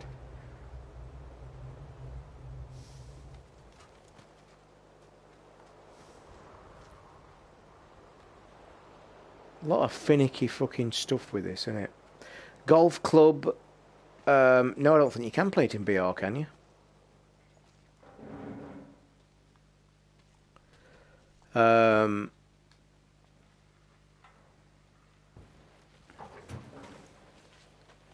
I've got to admit, wasn't a great fan of fucking Golf Club 1. I really wasn't.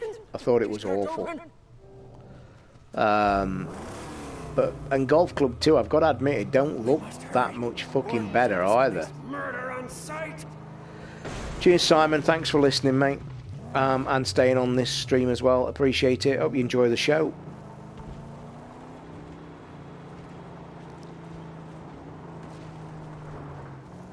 The fiends that tend this catacomb don't like strangers.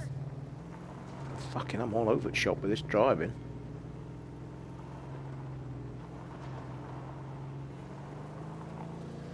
No! Dangling man killers everywhere. Oh shit, I actually aimed for that and I think I should have missed that. Sorry. Bit rusty.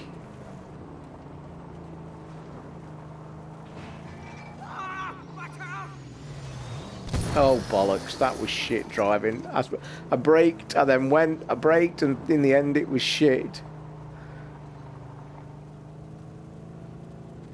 This rings a bell actually, this might be the quest that I stopped at on the PC. In fact, I think it is. When I get to the end here, I think that's where I stopped.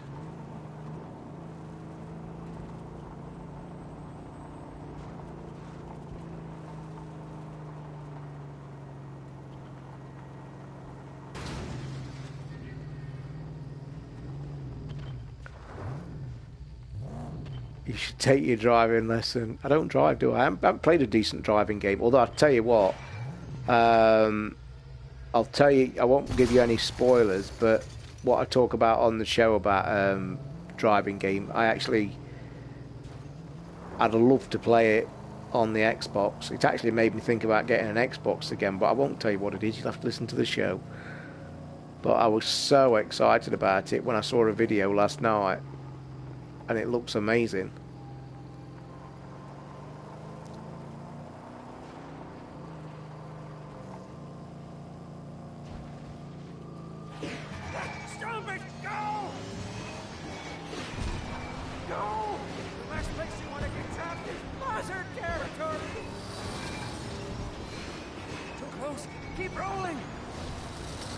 Shit, fuck. I'm on fire! Christ, I didn't check. That's eBay. I've not sold my item already, have I? That's eBay. I only reposted it soon. PGA Golf Classics and Tiger Woods Augusta was still the best golf game ever made. Although, I still put What's It up there. I love my Everybody's Golf. I'm going to have to grab my phone because this message is going crazy. There! Our prize, right for the taking. Go quickly. Christ, I'm getting messages, buzzers and all sorts. What's happening? Those cave tunnels. Something happened. Have I won the fucking lottery? Oh, by the way, the Derby lottery. What day are we on? Monday, innit? Derby lottery this Wednesday, boys. 16 million. Fingers crossed. 16 fucking million pound lottery at Derby this week on a Wednesday.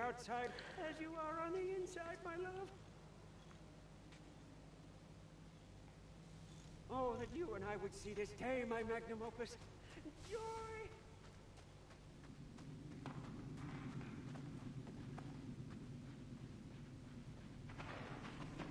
Something here.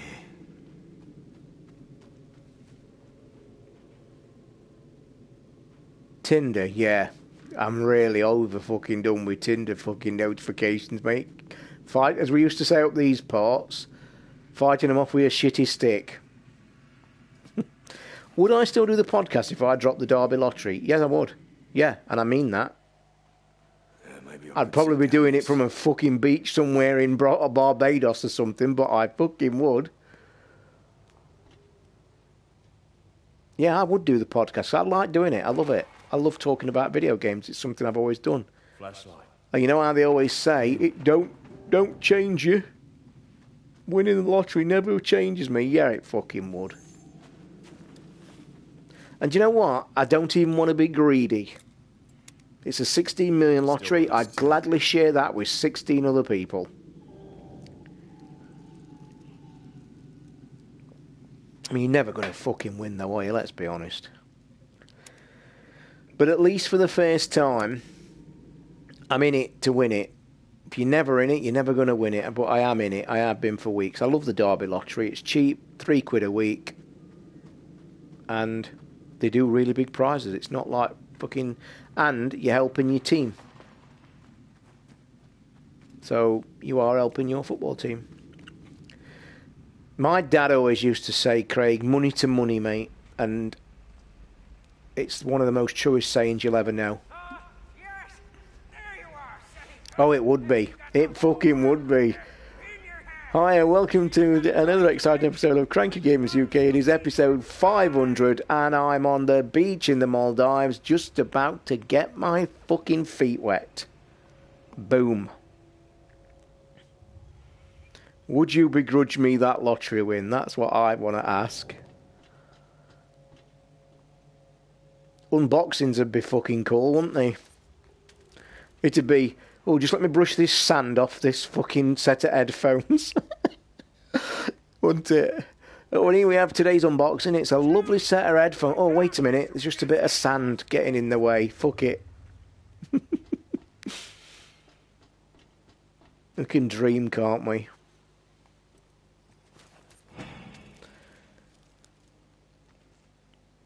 Now, do you know what? That they do say, don't they, when you've got fucking money, that they're all over you, aren't they? It's like a draw. You should buy Derby. What was 16 million? Fucking I hope Derby's worth more than 16 million. I tell you what, though, I'd have an executive box. I would have an executive box, no question.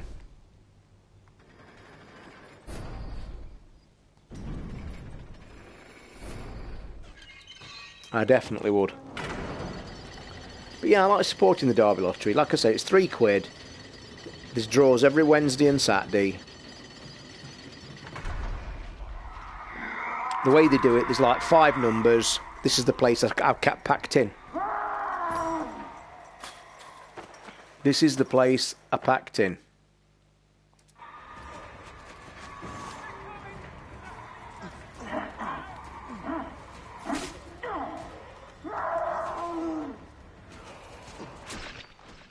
Yep, and I think I know why I fucking packed in. But yeah, I like the lottery. It's £3. It supports your team. Wednesday and Saturday.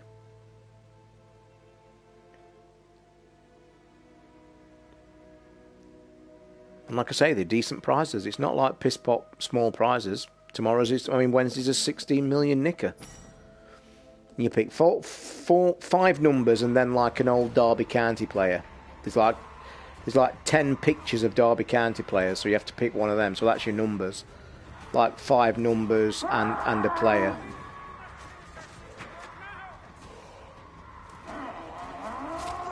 Oh, fuck off.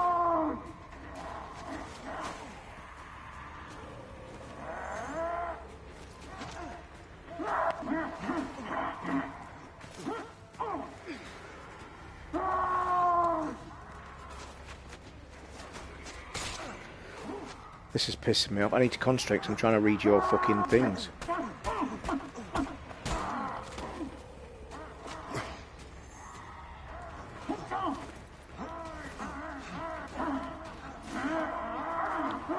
Fucking hell.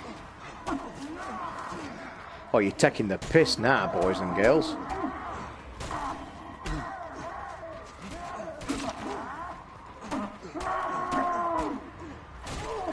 Oh, this is a joke, innit?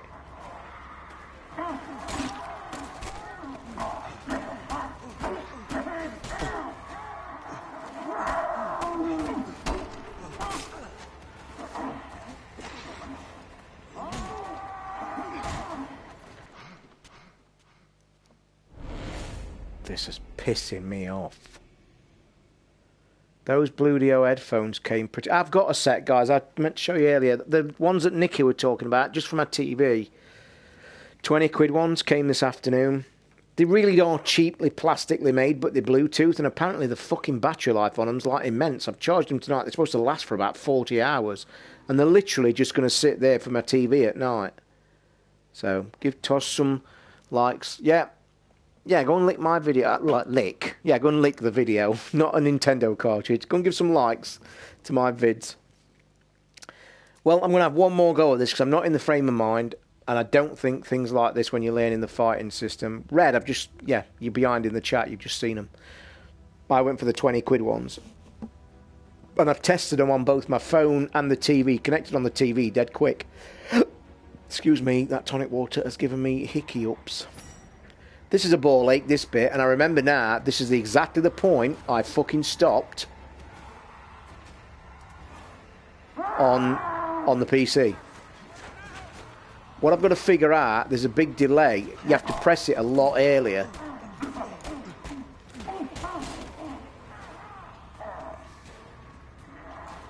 Oh, fuck off, you big twat. I pressed that the first time the fucking triangle appeared, you knobhead. This is pissing me off.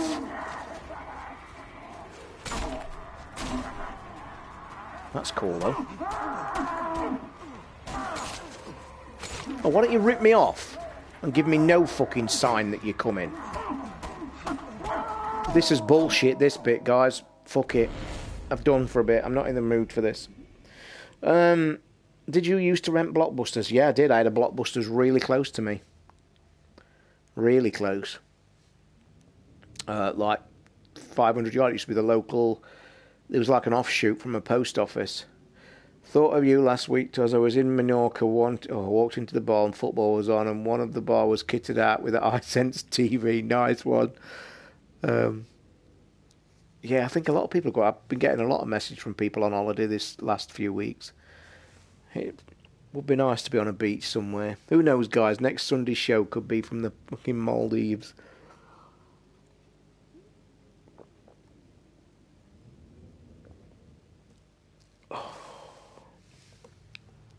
Alexa, what time is it?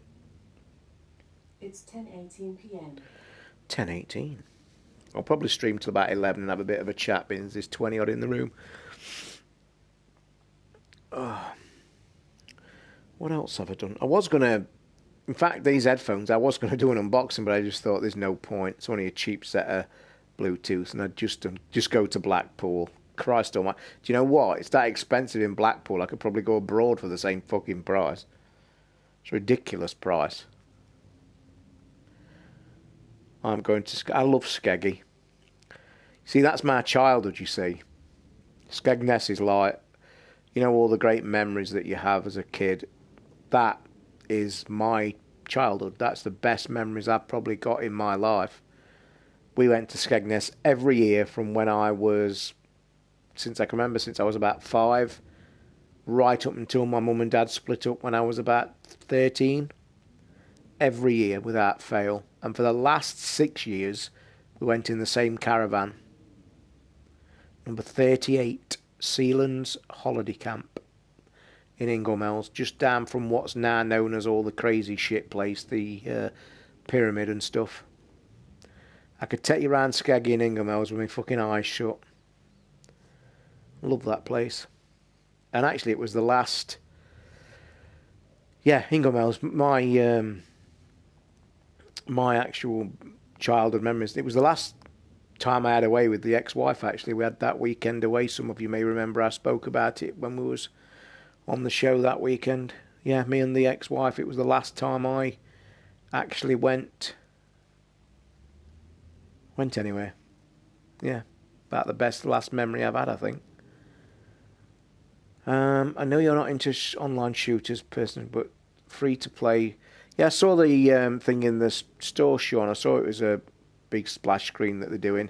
I actually watched the video, and I said to Ricky at the time, I was actually talking to Ricky on Skype when I watched the video, and I basically said to him exactly that. There's an Overwatch clone. Coastfields is the best. I've been on Coastfields, mate. Been on Coastfields many a time. Can you remember the Blue Anchor? We used to go in Inglemells, Coastfields, Sealands, go in Inglemells, go to the market in the daytime, and then the night time, Mum and Dad used to go into Blue Anchor, which is just a lot, carry on across Inglemells, as you probably know. And there used to be the 2 massive giant arcades, and it used to be called the Blue Anchor. We used to go down there. My dad had a pub he went to with all his miner workmates, because all the miners used to go to fucking Skeggy for the holiday. You've heard my stories where he used to say, "How you going, youth?" We'd be in the middle of fucking Skeggy.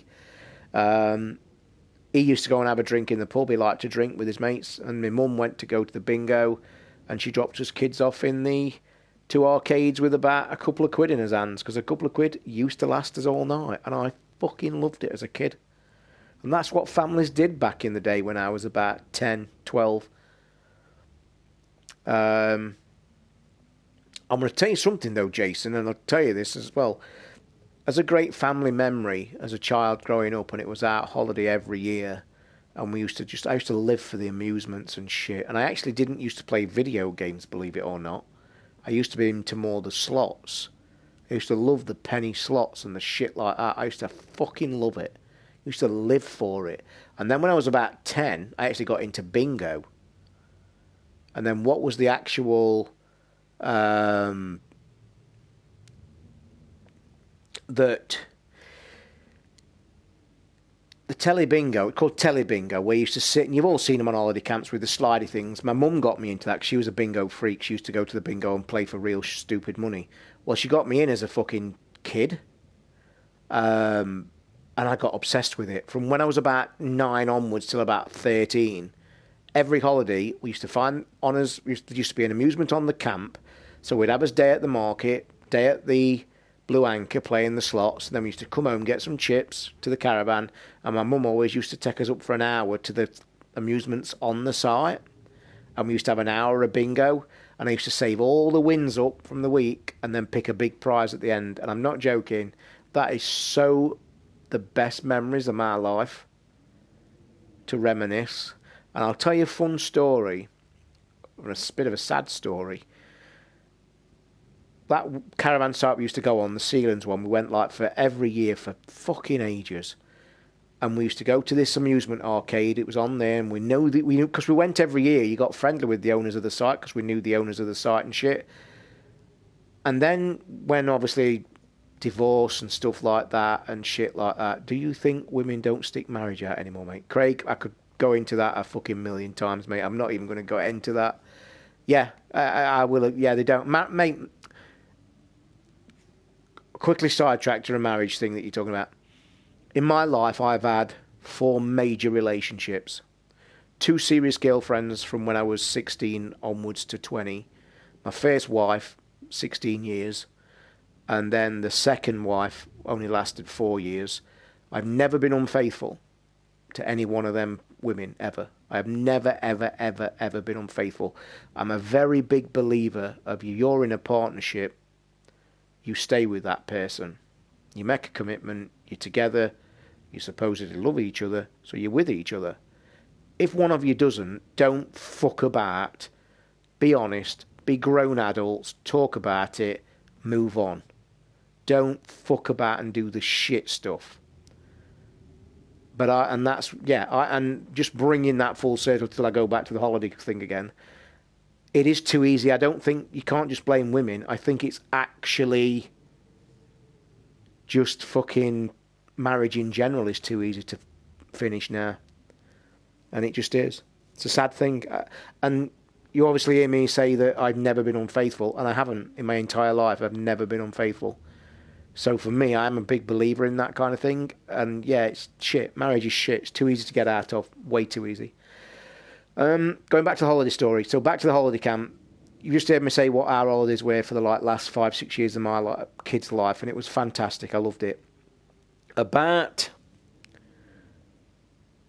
what would it be? How old am I now? About 6-7 years ago, I went with a friend, a mate, an old school friend, and we went to the Inglemells for a night, I think, in a hotel, just for a piss up and a laugh. And on the spare moment. And because I was in Inglemells and Skeggy, I wanted to reminisce my childhood, and I wanted to go to the camp where we went. And we did. We went back to the Sealands camp, and we walked up the seafront, and I said, there's a decent chip shop on top and all that. I walked up, and they'd knocked the amusements down flat, and there was just a bit of a car park there. I cannot tell you how fucking destroyed I was. when I walked round the corner and there's just this fucking car park. And I just stood there and looked for like a minute and I thought, I don't believe that. And I really was upset. That was my childhood. Newcastle United could be offered a chance to land Liverpool's Daniel Sturridge in the summer. I wouldn't fucking waste money on Sturridge. I really wouldn't. He's like a fucking brittle kid, isn't he? He's just, you want to blow on him, and would you want to blow a lot of money on him for him to be fucking injured 3/4 of the day season? Ever go to the Trudero in London? I think it's a hotel now. I'm not sure what it was. I've only ever been to London twice in my life. Once when I was a kid, went to the zoo. Yeah, somebody's mentioned it earlier in the stream that the news has just been Red Dead delayed till next spring, which is shit. But we've always said, guys, if they do it right, do it right. Don't do a Mass Effect Andromeda. If it's not ready in spring, fucking move it to summer. We want a proper game. End of story. Yeah, been to London twice in my life. Once when I was about 7. My mum took us on a day trip on the train to London Zoo. We got off the train. We got on the tube. My first ever trip on a tube. Everybody on the tube said that driver that day must have gone off his fucking rocker, because this tube train felt like it was going to come off the fucking rails. It made me ill for the rest of the day. Completely fucking ill. Ruined my day. Second time was when Nintendo invited me to go down to play Sonic at the Olympics. A little strip in Inglemells that heads to the beach, bunch of arcade shops and the bar, and that's my childhood. That's exactly what I did, Jason, as you've just heard. Shindo, we went to Rill very near when I was a kid. Went back last year and it's a shadow for myself. Do you want me to tell you something? They're not now, are they? They've all changed. When me and the ex-wife went to Skegness that weekend, we had a drive to Inglemells. We got on a bus and went for a day to Inglemells because it's got the famous market now with the pyramid. And we saw all the campsites and shit. It's completely fucking changed. Commercial, just money everywhere again, and it's, you know, it's just completely nothing like it was when we were kids. You know, you'd see your kids in shorts and they'd have fucking ice creams and shit. There's just none of that anymore. Just wait. In fact, I'll tell you what we did. We went to that,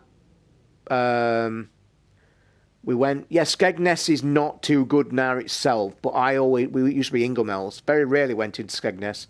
When the family holiday went to Inglemells, we went to Skegness, I think, one day out of the 7, just for a shopping trip, because they've got proper shops there. When me and the ex-wife went to Inglemells a few years back, we went to Inglemells for that day, because I wanted a tattoo. And I had my Derby County tattoo that's on there. You're not going to see it on stream. I've got Derby County tattoo, a ram on here. I always wanted one, and I went there. Dirt cheap as well, and he did quite a good job. Wouldn't mind going back there, actually, for some more, because it was cheap.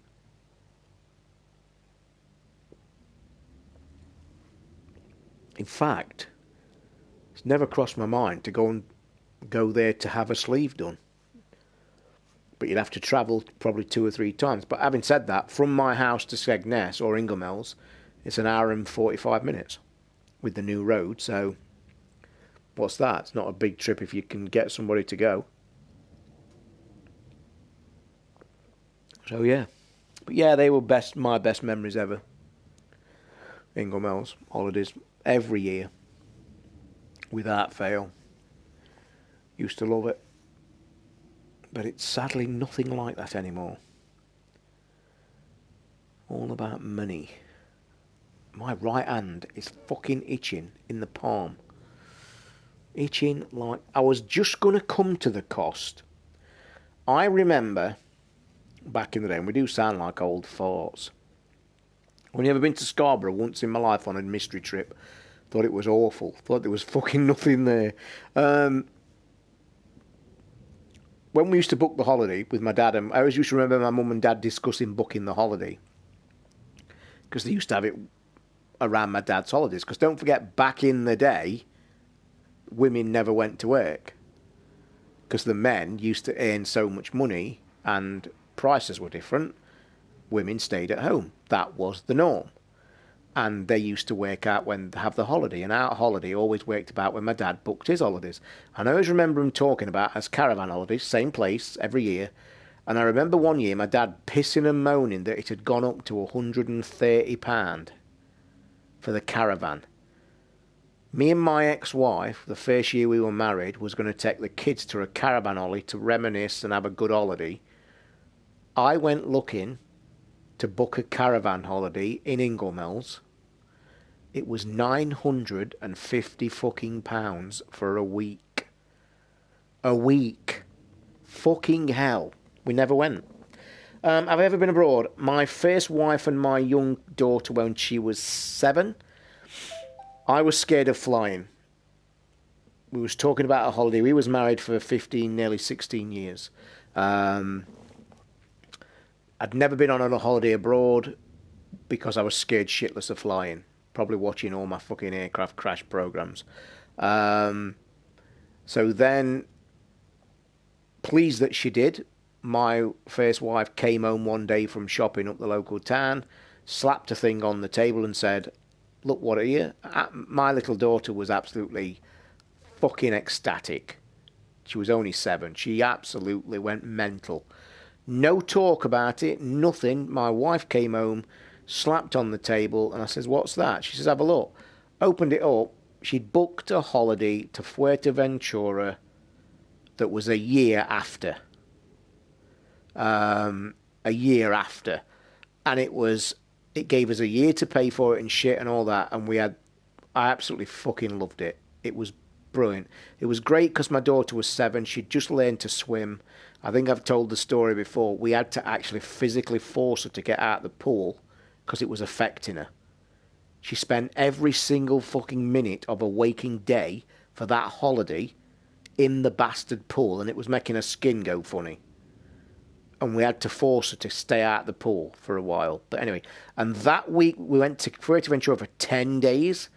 That week, the locals said it was the hottest temperatures that they had for like 50 years. It was 127 degrees for like 7 days out of the 10. And do you want an even better story? And I think you'll know this one. You know I was scared of flying? Our plane that left the UK at 1 o'clock or something like that was the last plane that left the UK because the planes had hit the Twin Towers that fucking morning. That was the day we went abroad. So get that one. Would I ever get back with my first wife? No, my first wife actually just lives literally, her house is closer to me than the shop is. My daughter's just recently moved out. She's obviously now growing up. She's got her own flat. But me and the first wife do get on now, just talking occasionally, obviously because we've got a daughter, and we chat because she's on her own and stuff. But no, it never would happen. Never. To be honest, I've got no emotional feelings for her at all. It was just one of the things that happened. You do hear it. You know, we've been together 15 years. You know, great marriage, got a fantastic daughter. But it was what it was. We didn't have a serious fallout. Obviously, a bit of shit kicked off at the end when she announced she was leaving. It was a shock to me, obviously. But in truthful honesty, further down the line, it was obviously I could see, you know, you look back on hindsight and yes, you could probably see it was coming with just a few things, but wasn't badly done, wasn't nastily done at all. But we do chat regularly, text on the phone, and sometimes a chat, go round, drop some stuff off that Amber wants or anything. So, yeah. Benidorm, Spanish platform. Never been to Benidorm because I tell you what it was, Shindo. I've never been, obviously with only going abroad once, and when I was married with a child, I never went through that time that you guys probably did in your early, you know, late teens, early 20s. The mad, crazy holiday with your buddies and getting pissed in Benidorm and Mallorca. I will say I never did that, and I will also say in the next breath, it never appealed to me either. I'm not bothered I missed that because I don't drink that much at all. Left drinking behind many, many years ago. I just woke up to the fact it's a waste of complete money, to be fair.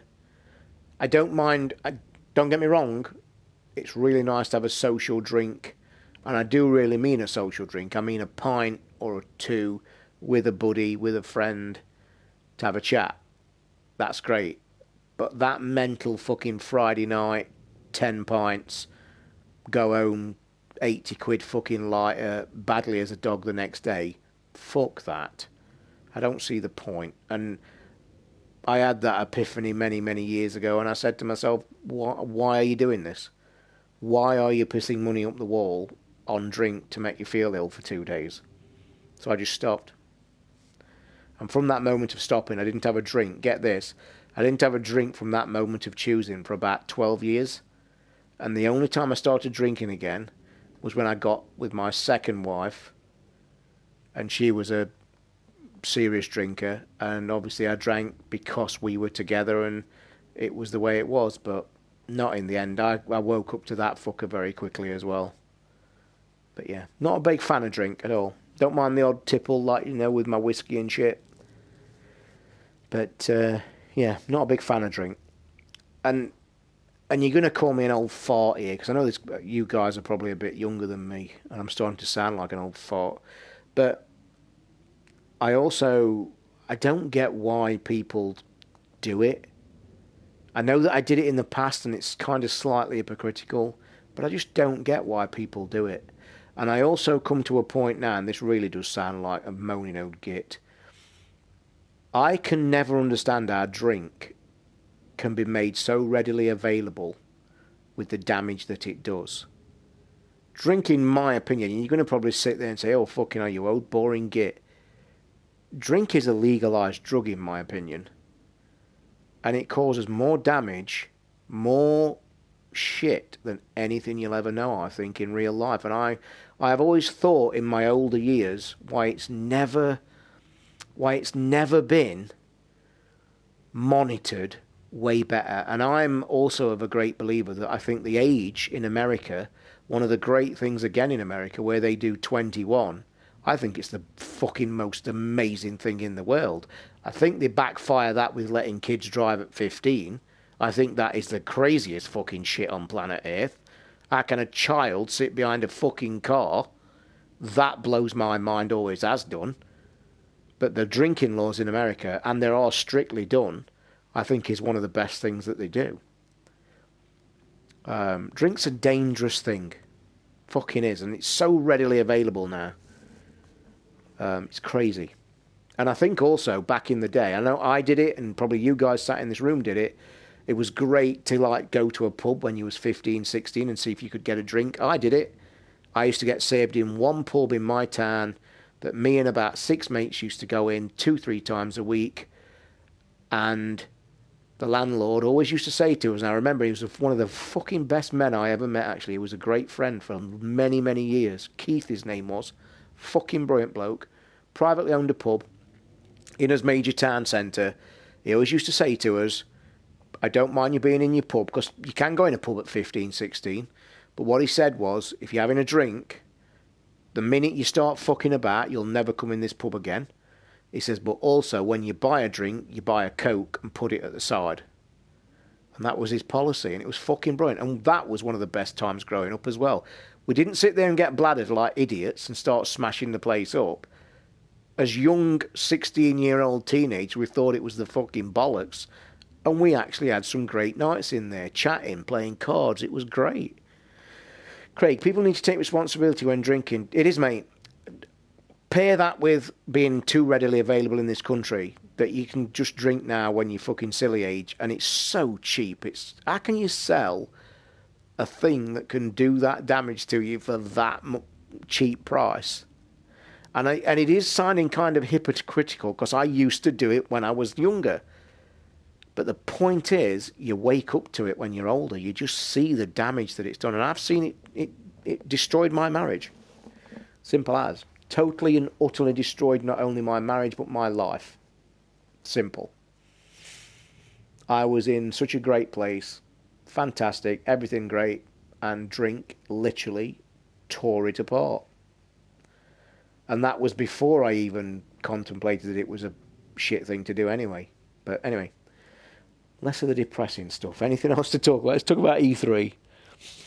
Oh, we really are only 2.5 weeks away from E3, aren't we? So, saw an advertisement for driving lessons for 11 to 7-year-olds. My 14-year-old daughter wants. I will say, Shindo, I've seen these schools that do it, because the funny thing was, my daughter wanted that for her birthday when she was 15, 16. And I don't mind that, because they go to like these schools, don't they, these camps. That's great, that's controlled. But it scares the shit out of me that Americans can let their kids have a car when they're like 15. It's like, what are you fucking doing? I wouldn't let my kid use my fucking phone, let alone a car. And what you see as well when you see on telly, no disrespect to Americans, it's your laws, your land, it's what you do. But when you see these like stupid programs on telly where the parents are like buying the 15, 16-year-old kids like a fucking flashy car for the birthday, that scares the shit out of me. And they're like screaming and dancing and saying, oh, thank you, thank you. And they're like there with a car. And I'm thinking, oh my God, what are you doing? It's madness. There are some crazy laws around the world. There really is. But yeah. And you could intermingle the laws. Like, how crazy is the law in this land? You can get married when you are 16, but you can't drink until you're 18. How the fuck can that be right? But anyway, that's one of the crazy laws. Again, in America, you can drive when you're 15, 16, but you can't drink till you're 21. Like, what the fuck? But it's crazy. I've never learnt to drive. I'm going to tell you a statistic that you will be surprised at, because I actually looked this up once.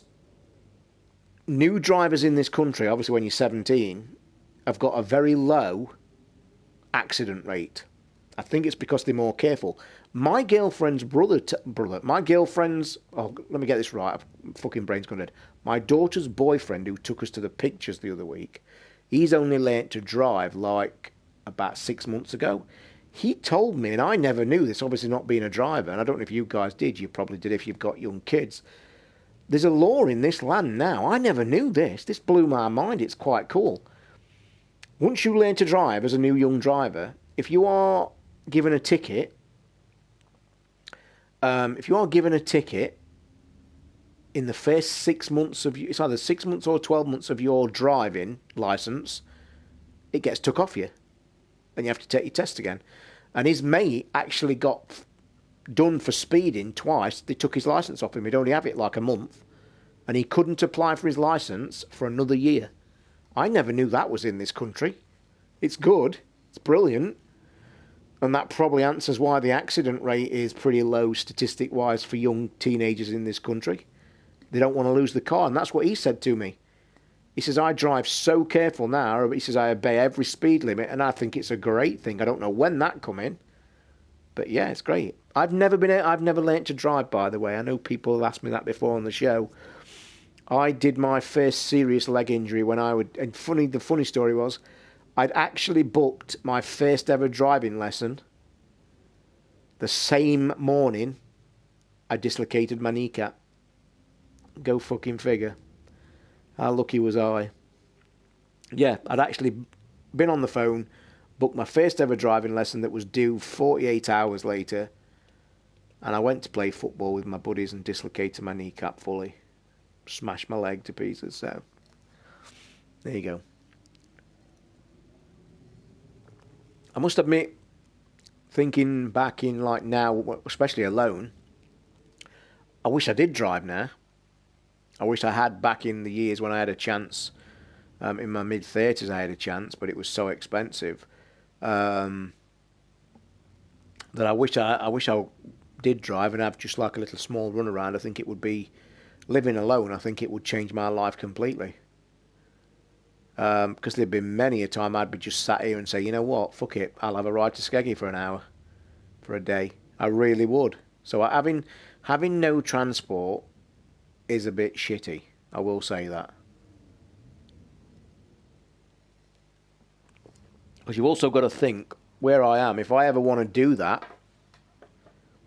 say I'm sat here now and I'd like to go away for a night or something. I'm totally fucked. I've got no transport. I've got to get taxis, which is expense.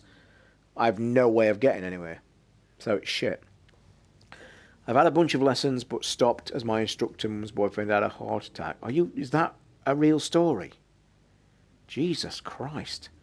I'm pleased to say my daughter has just... Yeah, National Expresses, I've looked at them, but that's a sad, shitty way to travel as well, isn't it? It's like these holidays I was talking about on a stream the other week, weren't I? Like, I've got a brochure that's called One... Is it called One Plus? Or some bullshit. It's a brochure made for sad fucks, what it should say. But it's actually proper package holidays abroad for single people. You don't pay single supplements, you get some really good deals, you get some great holidays, and the holidays are catered for 100% single people that are there to have a good time. And I must admit, I've read them. I would really fucking like to go on one, but I haven't got the balls. I don't want to be that sad fuck on my own. Yeah, yeah, it is cheap lessons, because I'm pleased that my daughter's just passed, actually, the theory bit that you have to do, because you can pass that and then you've got 2 years to take your lessons, to get your driving test. She's just started back up, which I'm pleased about, because that was one of the most exciting things when my marriage was still together. We bought her for her 18th birthday one of these driving packs, and she was so excited. It was like a expensive pack that we paid about 100 quid for, and it included like 5 lessons, a highway code, and all this shit in this box. It was a great deal, and she loved it, but then we couldn't afford it, and then obviously my marriage split up and it all went to shit. So, but I'm pleased that she's got back on her feet, and now she's got a great job, and she's doing really well, and I'm pleased that she's driving again. You've got to learn to drive when you're young nowadays, because you'll just end up like me, that you just can never get to it. My daughter will drive me. I doubt that very much. Christ, you have to beg and plead for her to come round now.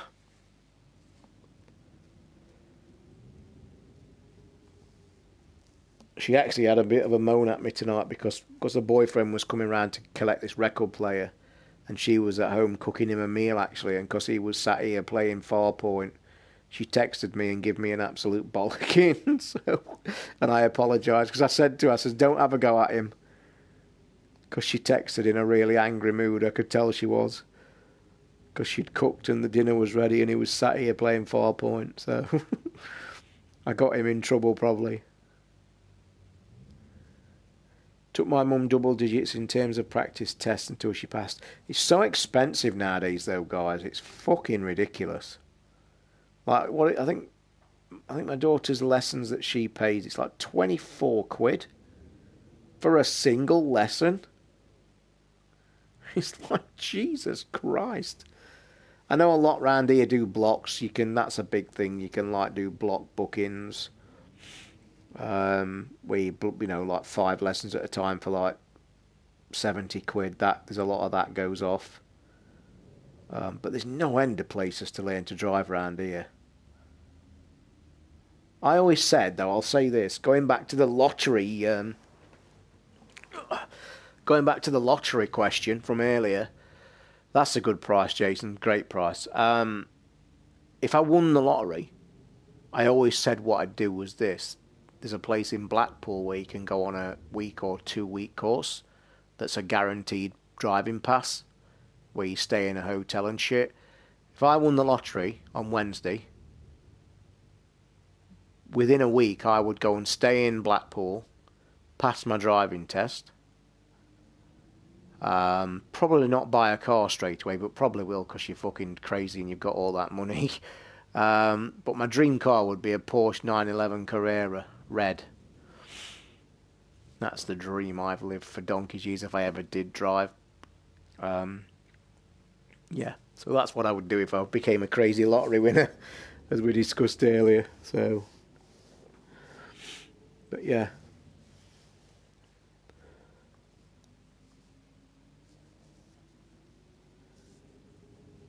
What date is it today? Is it the 21st? Alexa, what's the date? Today is Monday, May 22nd. 22nd. I'll tell you a story, Jason. My brother has drove all his life. He's a lorry driver. He's a great driver, and I'll never tell him that to his face. He saved our lives about a year ago with some skillful driving that was the first time I'd ever seen it. I never saw it, felt it or anything.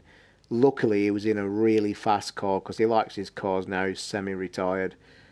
And he actually turned round to me and said to me, he says, I know you don't realise this, he says, but we've just literally been an inch off probably dying.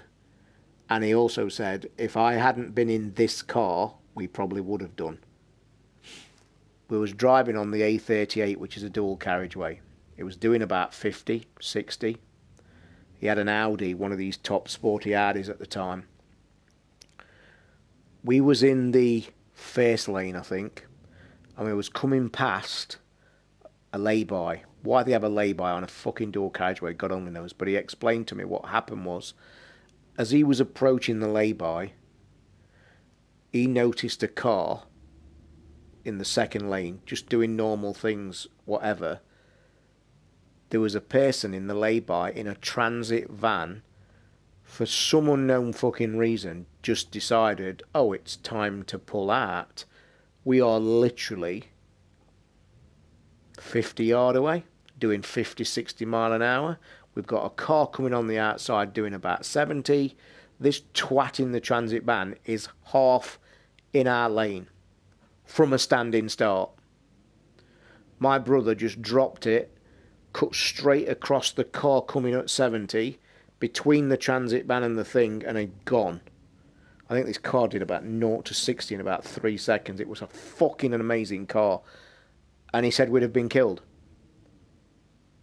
And I believe every word of it. And he just, fucking unbelievable it were. But he's always had great cars. He's been a car fan all his life. He's drove since he was 17. He loves his cars, and it's been great to watch over the last 10 years because he's gone like semi-retired. He swaps his cars like I fucking buy video games. And he turns up to my house, because we often go out every few weeks just for a drink and a chat. He turns up my house, and I swear to fucking Christ he's got a different car every time. Now about it's been longer than that. About 10 years ago, he turned up at my house, and his latest car that he'd bought was a Porsche Boxster. Dream car Porsches, like I've just said. It's my favourite car of all time since I was a kid. Loved them, had posters and everything. Used to have books about them, the lot. He turned up in a silver Porsche Boxster. I nearly pissed my pants. And he knocked on my door. He said, I've got something to show you. And I says, well, I was doing something. And he says, I've got something to show you. I says, oh, for Christ. He says, come outside. I've got something to show you. Look at the messages, by the way. 22222. Very weird. And I opened the front door, and outside my house is a fucking gorgeous Porsche car. And I looked, and I went, what's that? And he went, keys like that, and he went, and I says, no fucking way. I have been in every single car he has ever bought in his entire life, and it must be getting on for 50 plus cars easy. Everything from a fucking Capri 2.8 back in the day to this fucking top Audi. This Porsche Boxster sat outside my house, and I'm saying, oh fucking hell, please take me for a ride. He turns round to me and says, I can't do, I'm a bit late, I've got a business meeting, I've got to go somewhere. He says, I'll pick you up later in the week and we'll go for a drink. The drink never happened. 3 weeks later, he's fucking sold it and bought another Audi, I think. And the only ever car he's ever owned that I have never been in, and it was my favourite ever car, and I was so pissed. I'll tell you a story one day. He actually made me physically sick because he was driving. Fucking idiot. One of his best jobs he ever had was one of these people that fetches new cars, where they drive on a train, picks a brand new car up and drives it to the garage that's being sold. One day, it's actually when I lived alone, this was way back in the fucking day, way back in the day. I'd be only about, 20? In my first ever flat on my own. Again, knocks on the door, fucking brother's outside. He says, you've got to come and look at this. I says, what? He says, it's not a new car. He says, but I've got 20 minutes. Get in the car, I'm going to take you for a ride. It was a Capri 2.8 injection. That's how old it was. Now, as I said, he knows his cars. He knows way more than fucking most people I know. And he always used to say to me, these cars go like fuck. Quick as anything. Now, where we lived in a flat, you drove out the street, down a small village road, onto a main town road that split into a small 2-lane dual carriageway. It's only a mile from here. So from my flat, it's gone down this country road. It literally drives for about a mile, round a big island and back up the other side. 2 lanes, 1 ways each way. So it's like a mini dual carriageway. So it's a great little run, and that's all he could spare because he'd got to take his car somewhere. I got in the car. He drove down the town road, gets to this dual carriageway. Fucking Jesus. Whapped it, 113 mile an hour going down. He went round this donut roundabout doing 60. The car, I thought, was going to tip over. Now, if you've never seen 2.8 wheels, they're like fucking about that wide. And he says, don't worry. He says, this ain't going anywhere. He says, this sticks to the road like shit to a blanket. He's gone round this island doing 60. It's nearly on its fucking side. On my side, I'm clinging to the seats. Straight up the other side of the dual carriageway over a ton again. Crazy fucking idiot. Pulls outside the flat. Got a good you. See you next week. I gets out of the car. Went upstairs. Threw up in the kitchen sink. I felt absolutely ill as fuck. And that was like one of the craziest mornings I'd ever had. I was sat watching the TV, knocks on my door, 20 minutes later I'm throwing up in the kitchen sink. Crazy stories I could tell you about that flat as well. It was my first ever flat, and I've got one of the best stories you'll ever do. And me and my mate, and I remember this fondly. Remember me talking on the Rambler, where the crazy mate that I always used to have, we did some crazy shit in our time. Some of the best times of my life.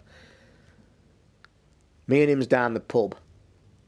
And I lived in a very small bedsit. The bedsit I lived in, my very first one, was literally, unbelievably, a quarter of the size of this. And you know how small this is. It was an upstairs. I tell you what it was. It was the place that I told the story on the Rambler when I had depression and tried to commit suicide. The same flat. That's the flat it was.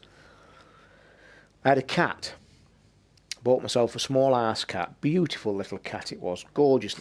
Like a ball of fluff that never grew any bigger. So it's an upstairs flat above a Chinese takeaway. And on this, you go in the bottom door I described on the Rambler, you go up the steps, and as you turn around the corridor, you'd got a small bed sit. They were bed sits, really, they weren't flats. Bed sit there, bed sit one over, bed sit down the bottom, bathroom for everybody, bed sit that I was in, that went onto the back of the property. And mind, the reason I picked that one is because it was the only one out of the 4 that when you walked in the door, you'd got a tiny little kitchen that was separate to your main bedroom and shit like that. So that's why I picked that one. So as you walk through my door into this very thin little kitchen, that as soon as you walk through the door, you had a sink in front of you, a work surface, you had a kitchen window looking over the back of the Chinese, which was a pub car park. Then you went to your right, just a touch, bit of a work surface, fridge underneath, round this little alcove to a big square room where there was a bed in the corner, basically enough room for a cabinet with a TV on it, radiator against the wall and one big window. So the reason I'm telling you this is this. I had a cat, lovely cat, loved it, tiny thing, never let it out because it was on a main road. And it was beautiful, I used to love that cat. So what happened was, me and my mate's been drinking, here he is now, I used to love that guy, he was one of the best mates ever. Miss him greatly, I've not seen him for 20 plus years. He moved to Bradford to get married. Do you know what, Craig, it's not, it actually, I know it sounds really shit, but you know when you're like 17, 18, 19, 20, and it's your first ever place when you've left home? It was fucking brilliant. I'm not going to lie to you. I'd got my own place with my own key, and yes, I used to be a bit of a lad in my day. I had a lot of women about that time, and it was just like fucking great. So, I had a cat. I grew up with dogs, Jason. My dad was a Staffordshire Bull Terrier breeder. Used to do pedigrees and sell them and make a good business living out of it. So I always grew up with dogs. But when I lived on my own, I just like cats for some reason. I just found a more homely comfort when you was in at night. So we'd been at the pub from about 3 o'clock in the afternoon to about 5. And we're deciding what we were going to do for the night. And we either did one or two things. We either fucked off down to the football pitches, played a bit of footy, played a bit of tennis, or whatever, or we went to the local pub and whatever. So about 5 o'clock, we said, I tell you what, instead of sitting in the pub and getting pissed all night, why don't we just fuck off back to my flat, grab a bite to eat, have a traz down to the footy pitches, let's say a bit of game of football and probably something to eat later. Yeah, banging idea. Little did I know, that fucking evening we ain't going to go to plan. So we've come to the flat, we've gone up the stairs, I've got my key, undone the door. Now normally, open the door, the fucking cat's at the door, waiting to crawl around your feet, either wanting you to pick it up or want some feeding. So I've opened the fucking door, instantly think, no cat. So I'm thinking, right, okay, bit strange, must be asleep. Because the cat used to love sleeping in the main room, in the big window, in the windowsill, because it was right above the radiator. Used to fucking love it. Never used to be out that window. Used to stare out the window. I think it lived a happy life, to be fair. So I walked in thinking it must be in the fucking window. Walks around the corner, no cat. So now I'm getting really worried because the fucking room is tiny. And I'm shouting at the cat, is it under the bed? Is it in its literature? No cat. I'm saying I says to Illy, I says, shut, I says, where's the fucking cat? And we're looking, honestly, it's not big enough. Auntie, good evening. And I'm like, where's the cat? Now panicking. So then we're talking and we're both saying like, well, where the fuck's the cat gone? All of a sudden, we hears this, and we're like, I says, whoa, meow. Can hear the cat meowing. But the strange thing is, it's not coming from inside the flat. And I'm thinking, where the fuck is that cat? Bearing in mind, this cat was that fucking big. Couldn't get on any windowsills, any work surfaces, no fuck all, or so I thought. You will not believe what happened. This was one of the funniest evenings ever. Crazy this was. So we can hear this noise. We're both looking at each other and saying, where the fuck's that coming from? My first initial feeling is, holy shit, the fuckers fell out the window. Because the kitchen window, which, by the way, as I told you, you walk through the flat door, sink, kitchen window, a square one, with a big window pane there, and one of them latch windows, really fucking tiny, only about that long. I'd left the window open on 2 notches, because it was summer. I've then got a terrible thought, shit, fuck, cat has fell out the fucking window, it's on the backyard of the Chinese, probably dead with broken legs and all sorts, because it's making a terrible whining noise. So I says to my mate, I says, Illy, fuck off downstairs, knock on the Chinese door, tell them I think my cat's fell out the window, can you have a look on the backyard? So I'm still hearing this noise. I sees my mate out the backyard having a look. He looks up at the window, shakes his head. It's not here, mate. But we can still hear the fucking thing. So he comes back to the Chinese. He comes belting up the stairs. He says, come with me. I says, what do you mean? He says, fucking come with me. He says, I swear you are not going to fucking believe this. I says, what? I said, have you found it? He says, yep, I've found it. We went out the flat, down the fucking stairs, onto the pavement, and he walks across the road. And I'm saying, where the fuck you going? He says, come here.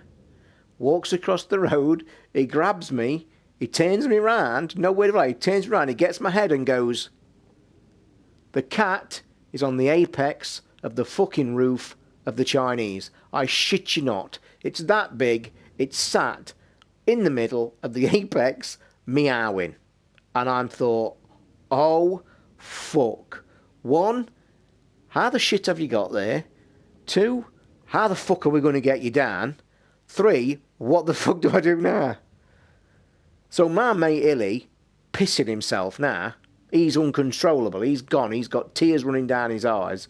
I'm like, look, thinking, what the fuck do I do? So I instantly know it sees me and it starts to come down. And I says, we've got to move. I says, because if it sees me, that silly fucking thing's going to come down. So it belts back into the flat, upstairs, and I'm trying to sit there thinking, what the fuck do we do? I'll tell you now, we didn't call the fire brigade. What I did was amazing, but it nearly fucking crippled me, I might tell you. So here we go. So I then gets to Hilly. I says, right, Hilly, I says, I'll tell you what I want you to do. Don't go on the front. Go round the pub, because you used to come out the Chinese, walk round the next street. The pub had a small car park. You come back, and as I said, the car park, you could see, I says, fuck off on the car park. Have a look on the thing and tell me what the crack is. You talk to me through the kitchen window. Right, he says. So he fucks off. He comes round the pub and I says, right, I says, shout the fucking thing. Because what happened was, now, if you looked at the Chinese from the front, it was a giant apex roof as a normal. So the apex went up like that. However, on the back, it went down like that. And because my flat had an alcove, there was also a roof that way. So I'm trying to tell you like a right angle on its side. So we've got the kitchen window, my room, but the roof on top also went like that and like that. So I'm thinking I've got to get the cat down the apex. So I've now got a tin of cat food. I've got my fucking... And now, bearing in mind, we've got a kitchen window that is a pane of glass and a fucking flat window. So I'm now stood on my kitchen surface, on my haunches, looking through this fucking thing, shouting the cat with a can of cat food, tapping the fucking side. Now, if I leant a lot, and this is why it nearly crippled me, as I'm leaning a lot, you can just see the fucking apex of the roof. And I'm shouting the cat, and sure enough, Illy's going, it's coming, it's coming. So I'm still shouting the cat, and then, because it was such a bad angle, as I could only just see out one of my eyes, I saw the cat coming down the apex. Now, the thing is, I'm thinking to myself, there's no fucking way that cat is going to get in the window. I have no idea to this day how it got on the roof. Still don't know to this day. To cut a long story short, I was stood there tapping this can for fucking at least 2 hours. I was sweating. I had to keep getting down because it was killing me. Because what I had to do, I could get into the window. I had the window open as much as I could with a piece of wood holding it. But even so, that was only fucking small. So I'm then leaning out as far as I can. And I'm trying to get this hand as round to the apex as I can. And I'm tapping the gutter. And I'm hoping, and I'm in touch with my mate. And he's saying, yep, yep, yep, yep. And for 2 hours, I shit you not, it kept coming. And I actually felt its fare 3 or 4 times, maybe more. And then it just fucked off back. And he's like, my mate's shaking his head, he said, it's gone back. So I'm up there, and about 2-3 hours goes past. I keep doing it. By this time, I'm dying. My fucking arm, I've got a massive mark here where my arm's catching the window. But I've got to try and do something. Never entered my head to ring the fucking fire brigade either, by the way. Just thought I'd say that for once. So 2.5, 3 hours later, still at this thing. Then all of a sudden, the fucking cat come down. And it just, I think it must have slipped. Because it was on the apex in the corner and it was coming. And it fucking slipped. Just as it slipped, I got my hand round the scruff of its neck. And if anybody who's known cats, what you do with a cat, if ever you've got a nasty cat, grab the scruff of the neck and lift them. It paralyses them. You'll always see when you pick a cat up, it like freezes like that. It paralyses them. In fact, when cats mate, they'll bite the back of the neck to freeze the female so it doesn't move. It's a reflex. Soon as it dropped, whap, I've got it. I've then, because my arm is like locked and stuck, I've then got this cat man that I ain't fucking letting go for no money, but I'm now struggling to bring it round. And I shit you not, I was getting cramp in my arm and I managed to yank the cat off. I'm hanging it outside the window. My mate's laughing his head off and I managed to bring it in the window and chuck it on the fucking floor. And I thought, fucking hell. That was one of the crazy days of ever. We never got down the field to play football. We didn't get no food. He ended up going home because it was about 7 o'clock at night by then. What a day. But a crazy story nonetheless. And I think with that crazy story, I'm probably going to call it a night. Oh, right. Let's go back to gaming for a bit. Yes, it looks like the Red Dead is true. It's been said a few times in the room. Sadly delayed until spring 2018. But we all know, guys, not a bad thing. We all know that if you're going to delay a game, get it fixed, get it right. Don't rush it out like Hello Andromeda. Yeah, the cat was great. Was brilliant. Sadly, I had to let it go in the end. First weekend with the Switch. The dock looks cheaply made, though. They could have done... You have seen the story today that I retweeted, by the way, that story that I told Ricky last week, because he was all bubbly and said, oh, I'm going to buy one of them fucking docks next week so I can have it in my other room. Are you? They're £80 fucking pound. £80 for a piece of fucking plastic with 3 slots in it. 80 fucking quid. I don't think he is buying one, by the way. Yeah, the cat, Benji, I had to sadly get rid of it in the end. I can't remember why. I tell you, I gave it to the Cats Protection League. I think what it was, I'm trying to remember now, it's such a long time ago. I think I was living with, I'd got a really, one of the 4 relationships, one of the girlfriends was a long-term relationship, and she used to come to the flat a hell of a lot, used to spend nights, at least 3 or 4 nights. Now, I think the cat just got unmanageable in the end because she was starting to live there. And what happened was we gave it to the Cats Protection League, and I'll never forget this story. A lovely old woman come with all the papers.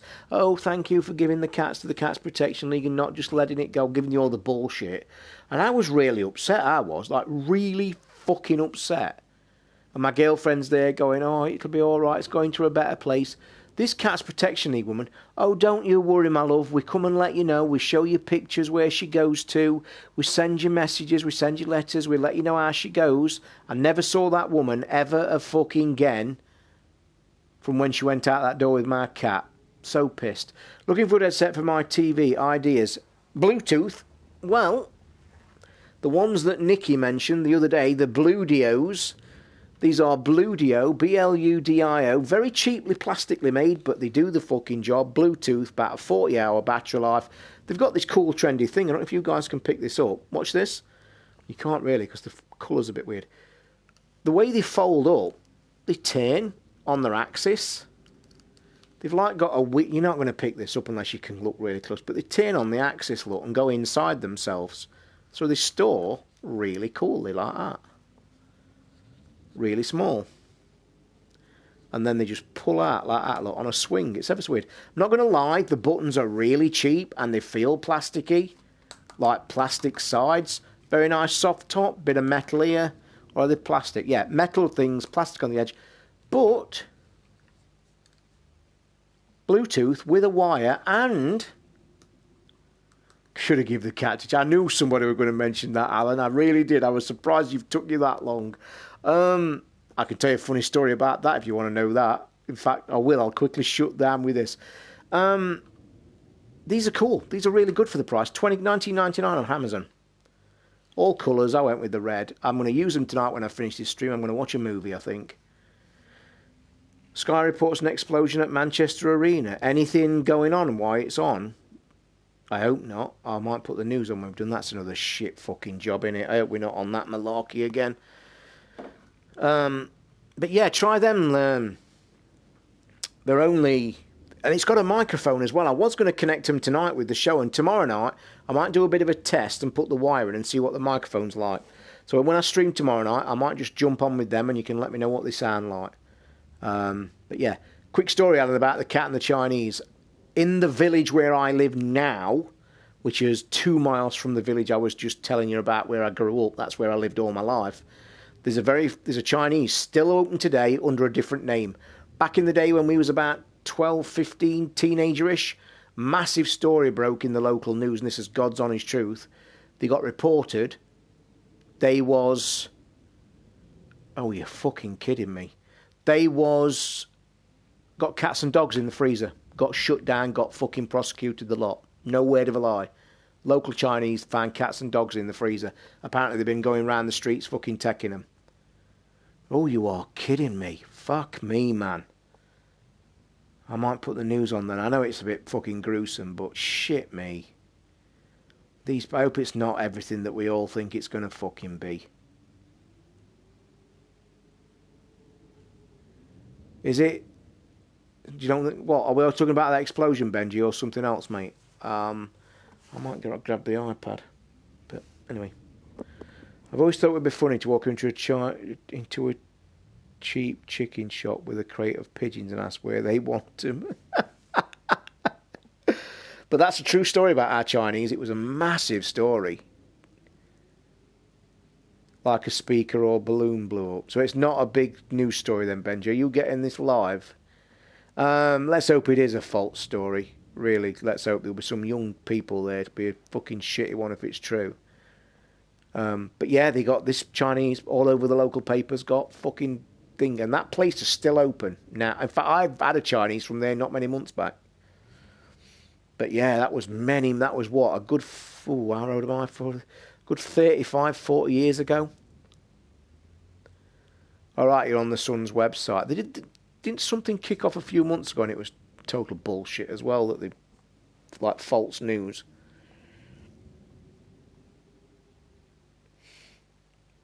But, yeah, some crazy times around here. They'll probably blame Jeremy Corbyn for it. Says too loud bangs. Yeah, it'll be fuck all, won't it? It'll probably be some poppers or some shit. You know, like the things you take into football matches that go off. I think you've got to, without getting too controversial, I think the media today must be on such a tight threshold and beyond on them. You know what I mean? They must be scanning so much shit today, and we all know, like, technology the way it is and in tune with everything. Like, they must, and then you get something like this, and let's pray and hope that it's not anything serious. But when something like that, they must be scanning it, and they want to be first on the fucking job, don't they? So they belt out an announcement saying, saying things like, there's been an explosion, and for all we know, it's like a fucking party popper gone off. But the demand for the media and the speed today is such that they must be so easy to fucking put false news out quickly.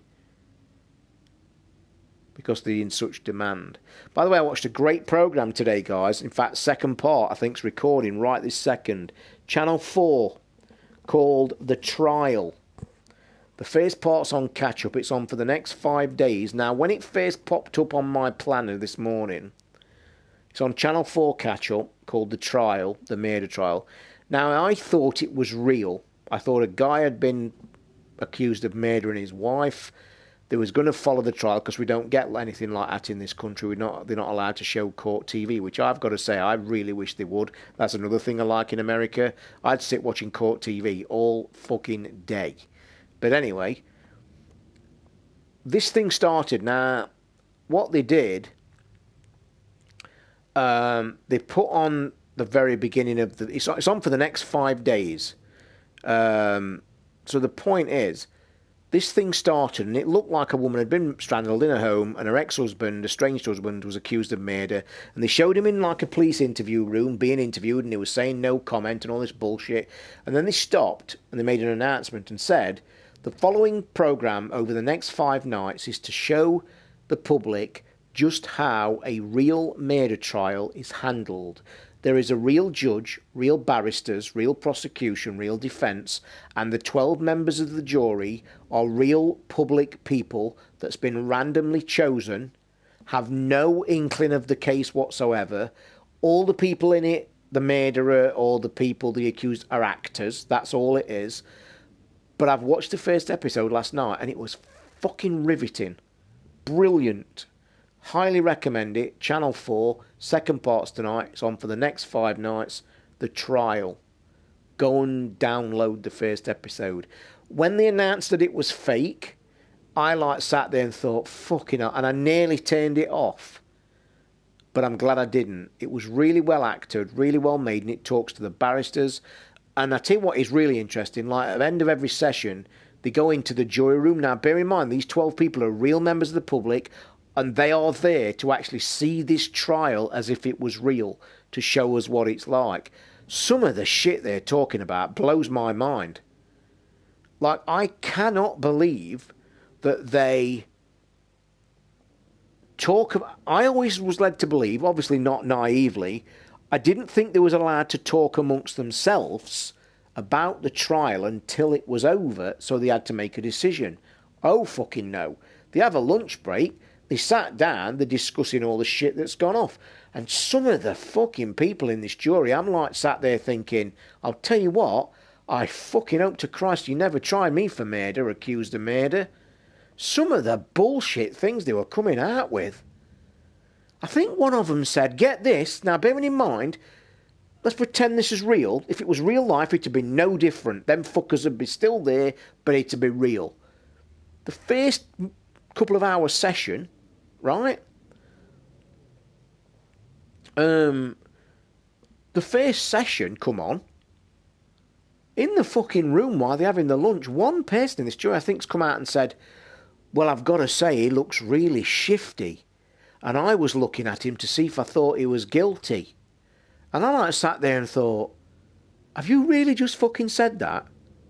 Like, there's a bloke here that's potentially, his life's on the line, is accused of murder that he's pleading not guilty for. And in the first hour, you're actually sat in the jury room saying, I'm looking to see if he looks guilty with his shifty eyes. Fucking hell. And also one of the members, and what they'd got, when they picked the jury, there was like 30 members of the jury, and they pulled them out of a hat, just like it's done in real life. And one of the jury members, I shit you not, I don't think shaves yet. And I have to say, it come up and said his name, and it says student. And again, my first initial thought, I thought, fucking hell, he's going to sit there and be a person in charge of somebody accused of murder. And I thought, God, that looks frightening. But it's worth a watch, guys. I'm going to watch it tonight with a cup of coffee, I think, straight after I've just closed this stream down. I was going to wait until they've all recorded and watch it all in one block. But I enjoyed it that much this morning, I'm going to watch it again. What's Mr. Freeze on with? Women are snakes with tits. Okay, if you like snakes as well, though. What are you on about, boy? Anyway, I am going to call it, guys. It's been yet another 3-hour stream, mostly chat. I like chatting with you guys. It lets me talk to you, lets me vent a few things, and keeps me from going fucking insane. Bet that looks dated, Jason, don't it? The original movie. God, I bet that looks so dated. They were the bollocks in the day as well, weren't they? They were crazy. Anyway, I am going to get up. I'm going to shut the windows because it's fucking getting a bit chilly. I'm going to crack the kettle on.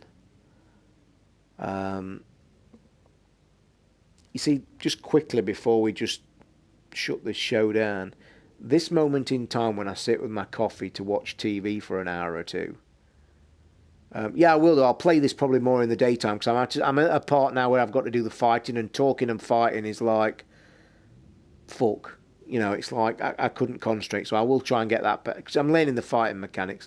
But it does look a good game. I will play a bit more of this. Manchester Victoria Station train line blocks. It's on Sky News now. But have they blocked it just out of precaution? Anyway, no problem, Benji, about streaming. I'm enjoying it, guys. I'm enjoying streaming. I'm enjoying being back on the podcast. If you're a latecomer, don't forget, I am back on this week's podcast. And there should be a Rambler on Wednesday. Fingers crossed. Go and give us a click and a like, guys, on the videos if you don't mind. It takes you a second. It does us all good. Does me good. Makes me feel better. Makes me keep wanting to stream. And it's been a good room again tonight. Obviously, it's died down the later we're going. So then, guys, I will be on tomorrow night. I may even, if he's still in the room, I think he's gone, I might even chuck Horizon Dawn on and start it again because the guy's begging me to do it. Rodney, I think, really wants me to start it. So I think I will. So there you go. Right, guys, thanks again. Really appreciate you being here every night. I don't know how you do it. How you don't find it boring. But anyway, thanks again. Speak to you soon. Go and enjoy the podcast if you've not listened to it. Let me know your feedback. I'm interested. And, yeah, I'll be back tomorrow night, more than likely. Good night, boys and girls. Good night.